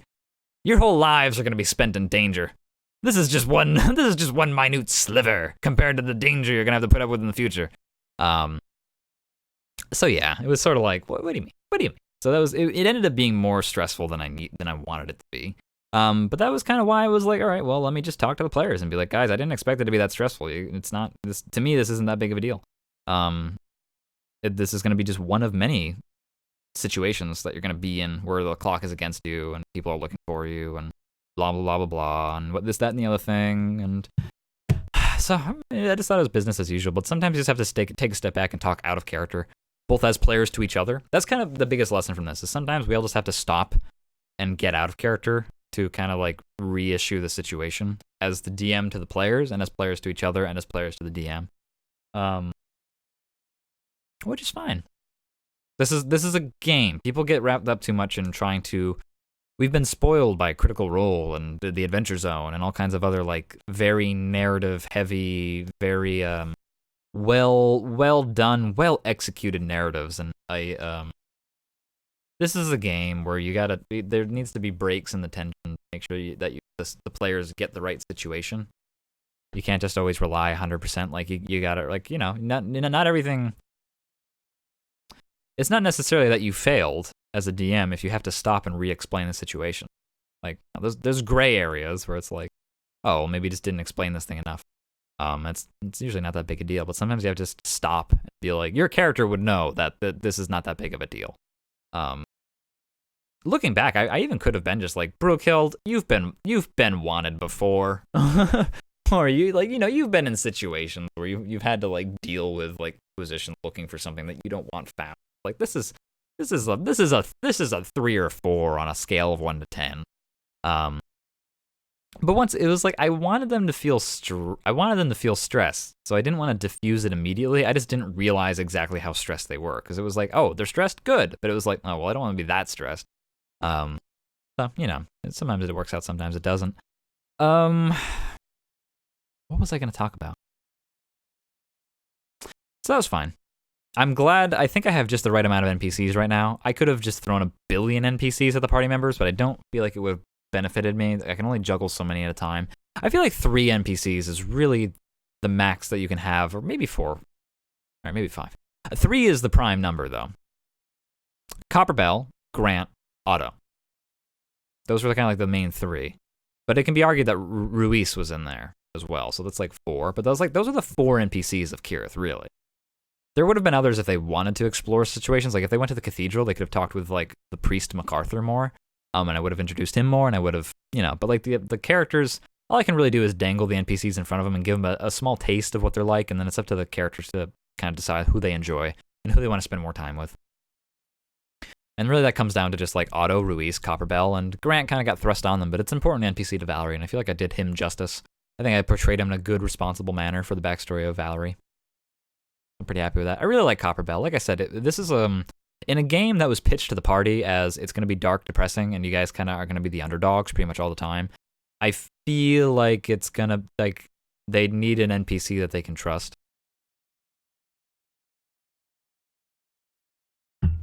And this is something else I kind of just straight up told them at one point because I didn't feel like it clicked, which is fine because this is the first game that we've ever run together. So why would it? I'm just gonna need to make more concessions and more explanations than normally I would or feel comfortable with. But till we all get to know each other and know my style, I need to be more kind of like blunt about certain stuff. I just told them, I was like, what Copperbell is offering you as a job is a dungeon. Like at most, it might take 2 sessions to complete. At best, it might take a half a session to complete. But he's offering you a dungeon, and it's a side quest. And if you do it, there will be reward, both in what you find in the dungeon and what you get as a reward for completing it. And don't get me wrong, I'm still going to make it interesting. It's still going to have story and character, and it's still going to have ramifications, and it's going to have real world building stuff involved in it, but it's a dungeon. And if it's up to you guys if you want to take a dungeon implies risk of death, first of all, but also like risk of expending resources and spending more time in Kirith, which if everything had gone according to plan, I would have been like, ooh, if you accept his job, you'll have to stay more in Kirith, which will perhaps give you more, it's more risk of the Inquisition finding out you're here, but it's like, now I'm not going to say that, because once again, it's like, I don't want the tension to be that tense. They reacted to the stress quicker than I thought they would. So that's not. I'm gonna be obvious. I'm just gonna tell them like, no. The dungeon is gonna be outside Kirith. Like, if anything, it hides you better from the Inquisition. But now between now and Thursday, it's basically just me prepping a dungeon with like its encounters and like possibly bosses or puzzles and a map to explore and stuff like that. And I won't feel bad because I'll told them ahead of time what it is. It's very funny, where it's like everyone wanted to play D&D, but then there's kind of this. I think at one point I don't remember what spawned this comment, so I don't mean it in a negative way, or like I'm even surprised. But at one point, basically everyone in the party was like, "I'm not that hot on combat in D&D. Like I don't really." Either I don't really like fighting in D&D all that much, or it just doesn't do anything for me. Like, yeah, I'll do it, and it's fun, but like, it's not why I play. And so it's kind of, I mean, it's something that I'm hopefully gonna make fun for them, but it is sort of like, I'm not worried about it. Once again, I really want to reiterate, I'm not worried about it. But this game is going to have combat, and it's going to have dungeons, and it's going to have boss fights, and it's going to have puzzles, and if that's not the kind of game they want to play, then they don't have to. That's fine, but that's the kind of game I want to run, and if that's not the kind of game they want to play, then that's fine. That's something that they're going to have to deal with on their own. That's a them thing, not a me thing. All I can do is just run the game that I want to run and the game that I would want to play. And that's what the players expect, right? That's what they want. They want the DM to have passion about what they're making and to make the game that they really enjoy and believe in and to have fun prepping every week. That's what the players want. That's what the players want. Whether it's the exact kind of game that they also want to play is something that they'll find out later. This is gonna be like, as of now, like as of session 5, I'm kind of like, all right, this is gonna be what the rest of the game is like. Now at this point, you guys kind of know what this game is gonna be like, and so we'll see. I might not like it at some point. Like I might get to the point where I'm just like, this isn't the game that I wanted to run. But that won't be anybody's fault. And I'm not really there right now either. I'm quite happy with that, how things are shaking out. To be honest, I'm quite pleased with it. I'm excited to stream it. Even though I don't know what keeps happening with the stream, it just fails halfway through. I don't know what keeps happening. It just after streaming for like 2.5 hours, it just starts dropping frames, and then I just go offline. I don't change anything. I'm just playing the same thing all the time. I lower the requirements. I have like very low bit rate. The resolution is like 480p because what do you really need to see? But it just never goes it always fails. I don't know what it is. Hopefully it won't next time. I've made even more changes. and I will continue to adjust it until it works properly. I think what's just going to happen is that when I go to do the break, I'm just going to end the stream and just let it reset, and then when I come back, I'll just restart the stream again, just to kind of give it that break. Because it seems like after it breaks, after it fails, then when it comes back, it's fine again for the rest of the night. So I think that's just what I'm gonna have to do for now. When I'm like, oh, we'll be right back in 10 minutes, I'll just end the stream. I'll just be like, everyone, hopefully hang out, and that's just what I'm gonna have to do. But I'm gonna have to prep a dungeon between now and then. I have an idea of what the dungeon's like already in my head. Otherwise, I wouldn't have pitched it to them. But Copperbell's been pretty clear. It's like there's hags and goblins, and if you don't like hags or goblins, this is not the job for you. But that's another thing. Is like I don't really feel bad making a big dungeon for them to fight a lot of creatures in, especially if it's an optional dungeon. It's like they didn't have to take this, but they wanted to, and it's like they might feel like, well, yeah, we have to because like that's how we're gonna get money and treasures, and yeah, they're right. That is the only way that they're gonna make money and find treasure, is to delve dungeons and to do side jobs and to flex their muscle, because we are playing a game of D&D, which is, I mean, dungeons are in half the name and dragons are in the other half, and we got the dragon so far, so now we need the dungeon.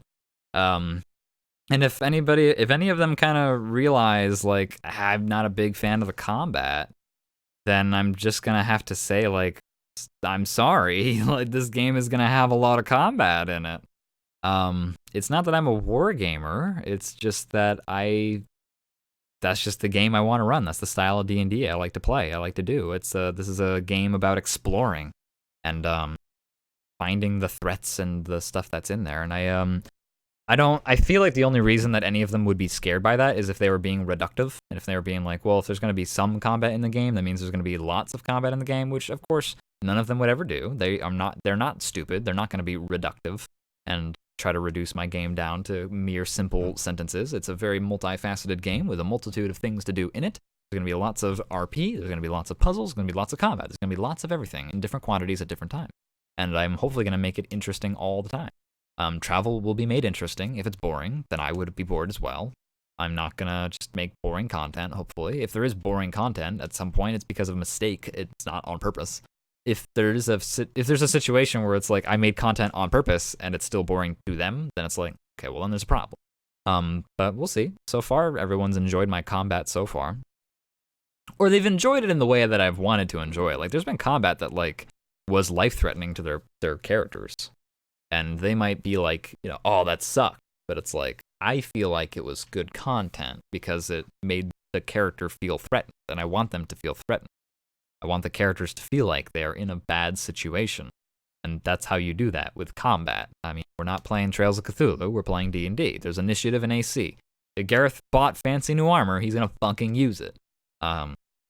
So if anybody ever decides at any point that they're not a big fan of the combat, then that's just going to be something that they're going to have to tell me about, and it might just be a case of like, okay, this just isn't the game for you. Maybe. And if everybody does that, then it's like, okay, well, maybe this isn't the party for me. Not to sound bad. I really don't mean to. I really don't want to sound like I'm being pessimistic. This is the way things are. I feel like it's healthy to have to make sure that you have realistic goals for oneself, and perhaps you're considering what could happen in the future and being able to deal with that in a respectful and kind way, and that you're prepared for things to happen. And that way you feel comfortable when you take risks. So when I take my risk of running this game in general and making my dungeons and trying to make stuff interesting and making my NPCs, if it's like, I'm taking the risk, but I'm doing it with the knowledge that maybe I'll take a step or take a leap and it might not work for these people. It just means that, okay, maybe I'm bringing the wrong game to the wrong people.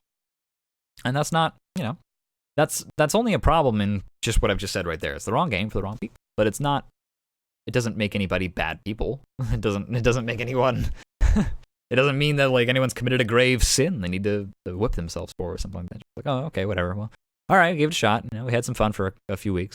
At this point, we've been playing for over a month, so it's like that's as far as I'm concerned, we've already had a good win just right there.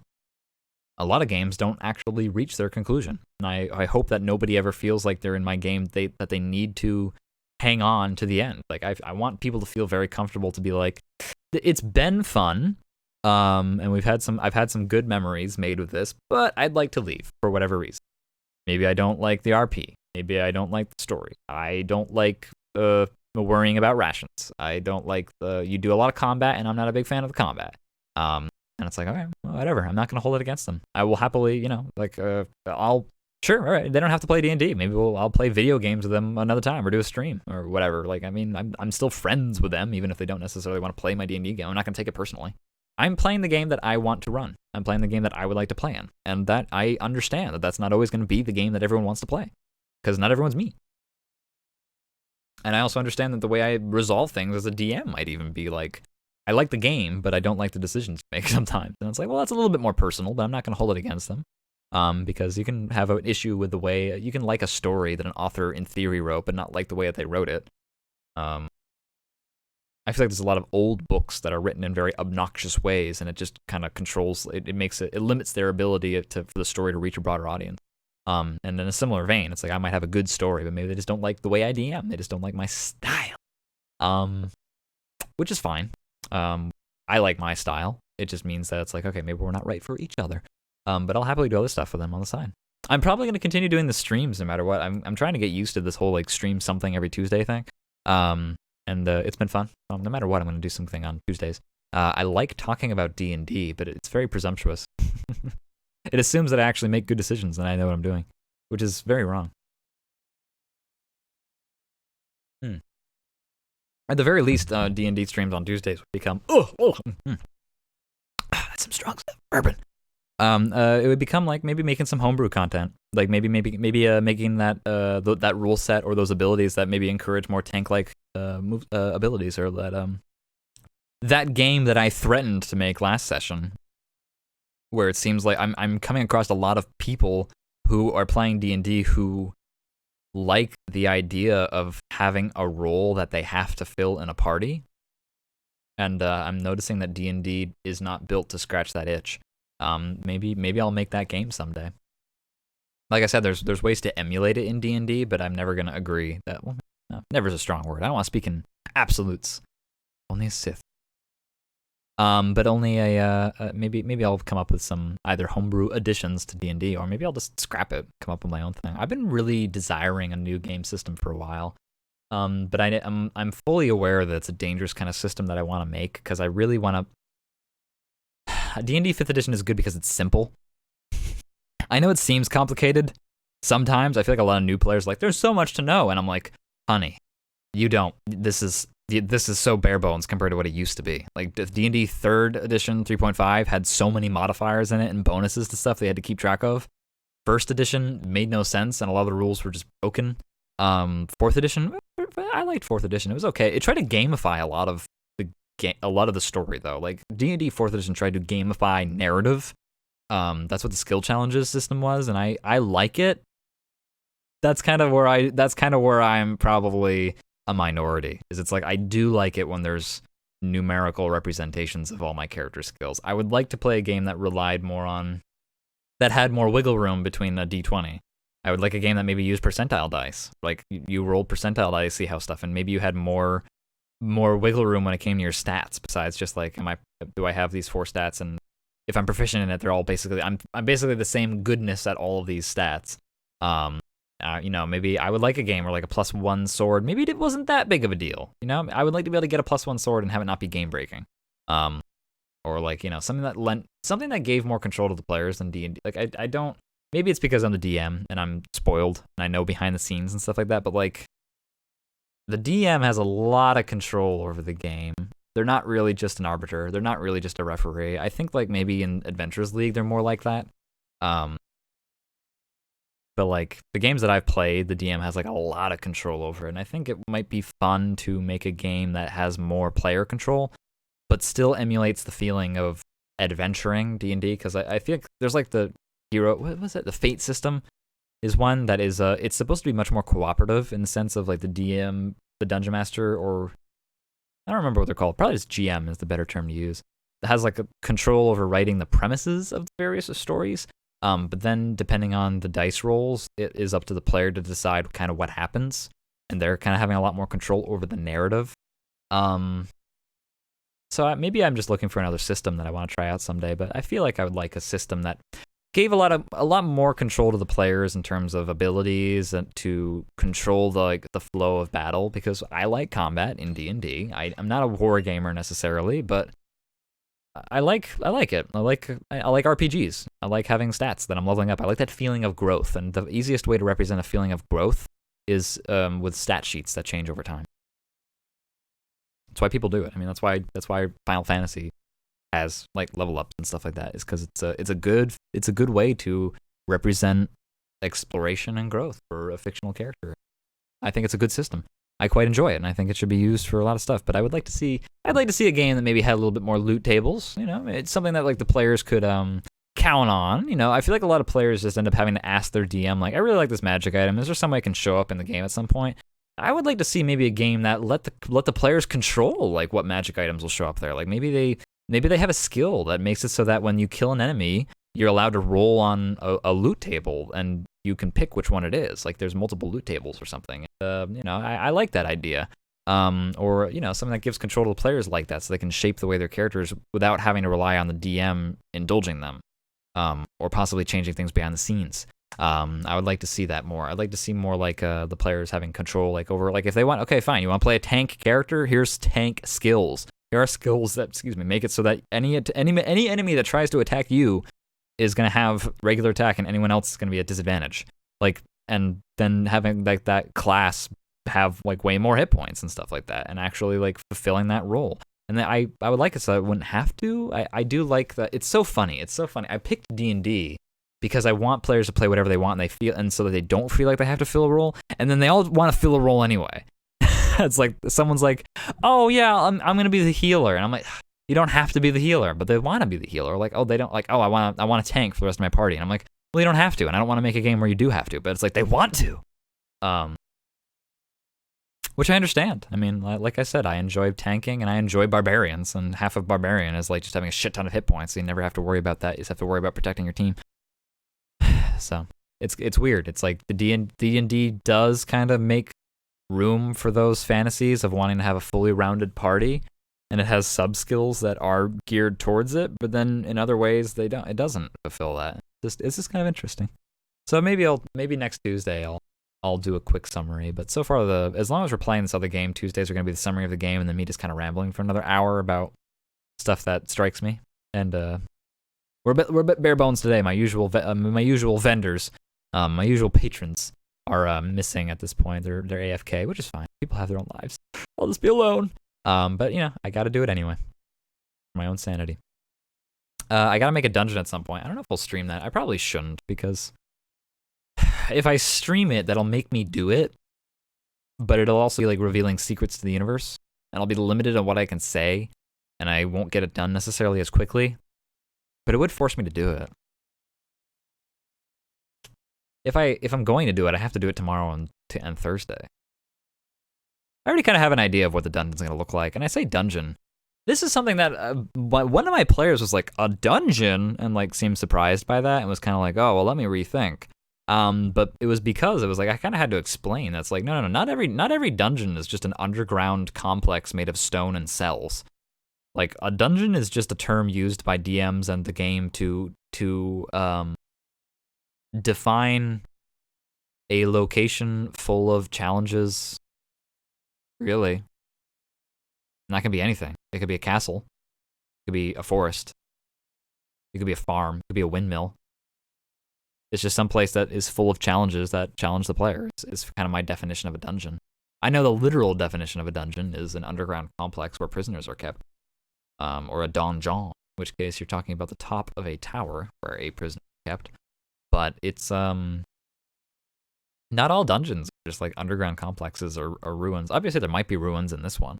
But like, also not all dungeons need to be just like completely devoid of story or politics. Like, not all dungeons are just like, I randomly generate 5 rooms full of randomly generated enemies, and I expect you to clear it with it like that. I mean, there's gonna be like encounters in there that challenge you guys in terms of like morals or like your mental like capabilities, like with puzzles and riddles and stuff like that. Like there's interesting stuff in dungeons. But if there's anything that ends my game, it's gonna be dungeons. Because I love dungeons, and I love puzzles. I love riddles. I love clearing a room. I love trying to figure out how to do a short rest or a long rest in a dungeon and setting up an encampment. I love thinking creatively outside the box. I love exploring. I love finding things to discover. And I think that that's what a dungeon should be used for. And if my players don't like that, then I'm just gonna tell them like, you should go. You should go, or I should end this, because this is not gonna be. I'm not gonna be able to get on that train. I don't want to run a game that's just all RP all the time, because I feel like RP is informed by combat and vice versa. I want to run a game where NPCs, where characters. I want to run a game. I want to run a story where characters want something so bad that they're willing to fight for it. And that's kind of what it comes down to. That's kind of why I want to run a game that my games are going to have combat in it. Is because my stories are stories about people that want something so bad that they're willing to fight for it. Literally. And that's why there's combat in my game. And hopefully that my players will enjoy that. Because I feel like with that definition, my players are like, oh, okay, yeah, well, as long as it's story-driven. It's like, well, of course, I'm not just running a dungeon delving simulator, necessarily. This isn't Binding of Isaac or Necropolis. I really like Necropolis. It does itch that scratch. I do love a good randomly generated dungeon. Bloodborne, my favorite part of Bloodborne was doing the Chalice dungeon with, like, my friend. Like, that's my favorite part of Bloodborne. I love just dungeon delving and discovering. But, of course, all that's contingent upon there being something to discover in the dungeon. Secrets to uncover, puzzles to solve. Strange enemies to fight, treasures to find, and then like there should be an overworld. And then my opinion is that there should be an overworld then, where the stuff you do in dungeons and finds in dungeons has ramifications. Either in the very simplistic sense, you find treasure to spend on stuff in the overworld, or like you do something in the dungeon and it changes the political landscape. Like if they do this dungeon, a very obvious way for me to explain this, and I feel like that makes a lot of sense, is like at the very least, if they do this dungeon, then Copperbell owes them a favor and likes them in a way that's just beyond his general good-naturedness for everyone, everywhere. Like, he legitimately will be impressed by them and happy to help them in the future, and he will treat them with respect. Not that he doesn't do that already, it's just like, it's like, there you go. Like, that's kind of like there'll be more stuff than that in this dungeon that will have ramifications, but it's like, doing this dungeon will put you in good with Colonel Copperbell. And at the very least, you have that going for you. It's like, so at the very least, I feel like dungeons are easily made political or like RP focused. Just that's a very bare bones way of explaining it. But even then, it's like, there's gonna be more to it than that. But that's just like an example right there. So dungeons can be interesting, and dungeons I feel like can and should be made more interesting. And if a dungeon literally in a game is just a randomly generated set of rooms and with randomly generated enemies, I don't think you're doing it right. I don't think that's a dungeon. Even in my other game where I did use literally randomly generated floors, the encounters on them weren't randomly generated. And like there was story like of why this place exists to like uncover. Like even that's like, I feel in my mind I would be satisfied to delve a dungeon just to find out why it exists. And I feel like if you can understand why a dungeon was constructed, whatever form it might take, either a forest or a castle or a ruin or a whatever, just figuring out why it exists, who built it, what purpose, and what has happened to it since then, I feel like that's interesting content to me. That's not going to be, once again, that's not going to be the only thing going good for it. But that, I mean, I'm satisfied with that. I would play that game. I'm going to go a little bit more above and beyond that. And I implore people to show up to this upcoming one, because if they get to the end of the dungeon all in one session, I'd be happy. I don't intend it to be a long dungeon, but I never intend a lot of stuff to be very long. The stuff that I think that'll take forever, the players usually speed through, and the stuff that I think will take very quickly will take them forever. I've noticed. Because usually what happens is the things that I think will be a moment of them to like stop and kind of wonder the ramifications of their actions usually just goes over their heads, and then they just like do the knee-jerk reaction, and they don't even realize necessarily that there is like some deeper meaning. But then the stuff that I'm like, this is easy, or like this is just gonna be modus operandi, they're like floored by it and they don't know what to do. For example, coming into Kirith, I was like, Colonel Copperbell hands you papers to tell him what your identification is. And I thought that would be like a moment to like kind of stop, reflect, and kind of wonder like, do we want to fake our IDs? Do we want to try and trick people? Do we have like aliases or something like that? But no, they didn't do that. They were just like, yeah, I do it. They were just like, yeah, I signed my name, whatever. They didn't even stop to think about it. And I think I even asked them like, your real names? And they're like, yeah, well, yeah. And I was like, okay. But it was, I mean, that had consequences later when Gareth and Ruiz and all those other people were having their like weird standoff in the Inquisition office.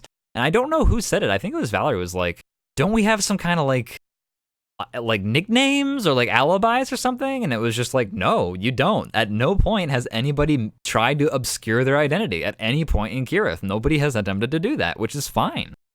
I think that's fine. I think that's what their characters would have done. But that's just an example of something that I thought maybe would kind of be like a hitch for the players that it wasn't. I thought they were going to spend like at least 5 minutes at the office with Colonel Copperbill kind of wondering and navigating the waters of like, well, what do we call ourselves? And should we have like other IDs? And they were just like, fuck it, and just signed immediately and just went on with their day. And even when they were talking about like what they're going to do in Kirith, even before I narrated them getting through the office, they were just like, oh, we're in Kirith now. Okay, well, I'm going to go and look for that. And I'm like, no, you haven't even gotten through customs yet. Like, they were so ready to just blow past, like, going through customs and having to sign their names and stuff like that. It was funny. I thought it was funny. I thought it was interesting. I wasn't annoyed or whatever. I was just like, yeah, this makes sense. But, you know, it had ramifications later when they were like, don't we have some kind of, like, alibi or some kind of secret identities or some kind of, like, whatever, pen names? And it's just like, no, you don't. Gareth's been telling his name to literally every single person he's met because he doesn't feel like he's done anything wrong. I think he probably will start he'll change that soon.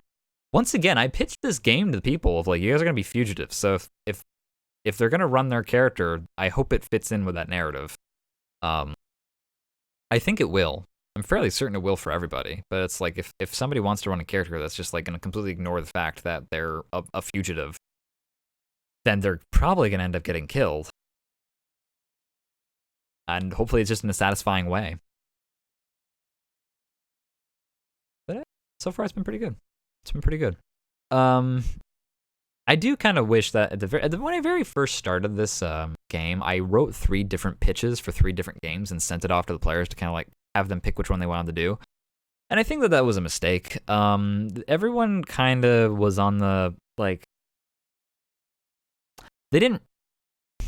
they cared, but they didn't care. Like they were happy with all of them, and there was like maybe they had one that they really didn't like, and they were like, well, I'd rather play these 2 rather than that one over there, but I'd be happy with anything. And it seemed a lot like they were just like, I was a friend of theirs, and they just trusted me to give them a good time, it was nice. But I feel like I kind of wasted a lot of time because coming up with 3 different stories was time I could have spent on one stronger story.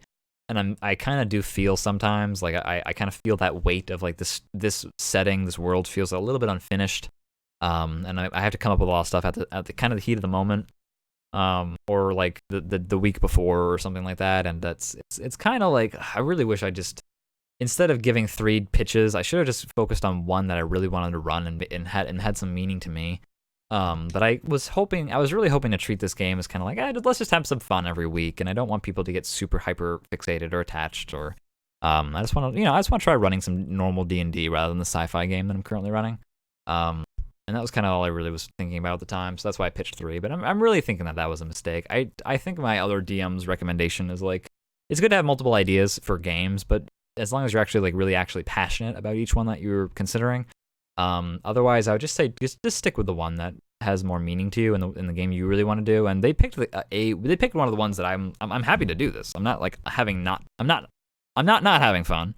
I'm having fun. But it does feel like sometimes I'm like I should have spent that time writing for the one game. And I feel like if there's any danger of this game ending at any point for whatever reason, I'm just gonna go until I just don't feel like doing it anymore. But I feel like if I were ever to stop doing it, it's just because this world feels a little bit more half-baked than I would like. And I'm not necessarily sure if it's like the story that I'm going to get out of it is the story I want to tell necessarily. But so far, so good. It's just I'm trying, once again, not to be pessimistic. I'm just trying to be realistic and kind of, accept that I can make mistakes. And then that way I can more effectively correct them and course correct in the future to kind of like avoid some stuff. Or just accept. Sometimes you just gotta accept, like, okay, whatever. Next time. But it's been good so far. Pretty happy with it. There's really not much more to say. There's not a lot of people in the chat tonight, which is fine. It means that I don't have as many questions or comments to bounce off of as I usually would. Once again, thanks to Grandpa Cruncho. Yeah, Grandpa Cruncho. I'm smart. Yeah, but that was my most recent follow 7 days ago. So thank you very much. Hopefully we'll get to 50 at some point, and we earned the right for people to be able to adjust what they view this at, what resolution they view this at. I'm hoping to stream more in the future, and we'll probably do. I'd like to do more world building streams where I just focus on generating content for this game, either creating dungeons or NPCs or story arcs or homebrew rules or homebrew items. But I feel like that can get old pretty quickly, and even I don't want to end up in a situation where I feel like I'm just creating content for the sake of trying to meet a deadline, or like trying to like. I don't want to give you guys crap just because I feel like I have to stream something. And I only stream creating homebrew rules and homebrew items, so I'll just whip up some crap homebrew item.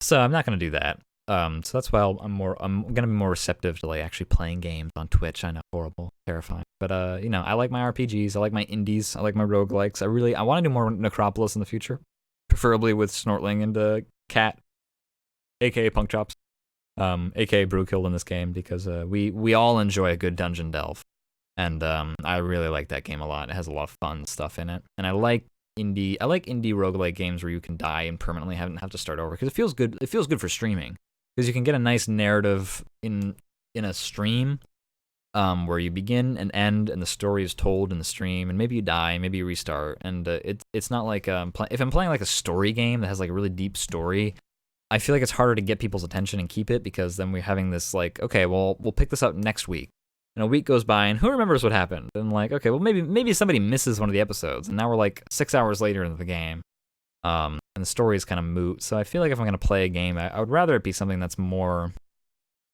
moment to moment entertaining rather than long arching storylines entertaining. So I like Untitled Goose Game looks pretty interesting. I love a good puzzler. More Necropolis. I might play some like Dark Souls or something like that. Like, I'm not opposed to playing story-based games. It's just I probably won't play them in a narrative sense unless they can be completed in like 1 or 2 streams. If they're like 6-hour games, maybe, or 4-hour games, preferably, then yeah, maybe I'll do them all one roll. I feel like a lot of indie games could be completed over the course of like an hour, 3 hours. I got a few in my backlog that I might start doing. But that's probably where we're gonna be at. I might do like critiques at some point. In real life, I'm a journalist and a radio broadcaster. This is kind of my way of having a free moment to enjoy my hobby rather than the professional environment that I'm kind of subjected to day in and day out. I'm not gonna tell you where I work or who I work for, and hopefully the streams will never cross. But we'll see. Maybe I'll critique film or something like that. I would love to do an entertainment section. But other than that, I'm just burning my average at this point. 2 people in my viewers, not good for the ratio. But I don't do this for the people. I do this for me. I do it for me. But yeah, that's kind of it. You're all caught up. We'll pick up next session on Thursday. We're hopefully gonna start around.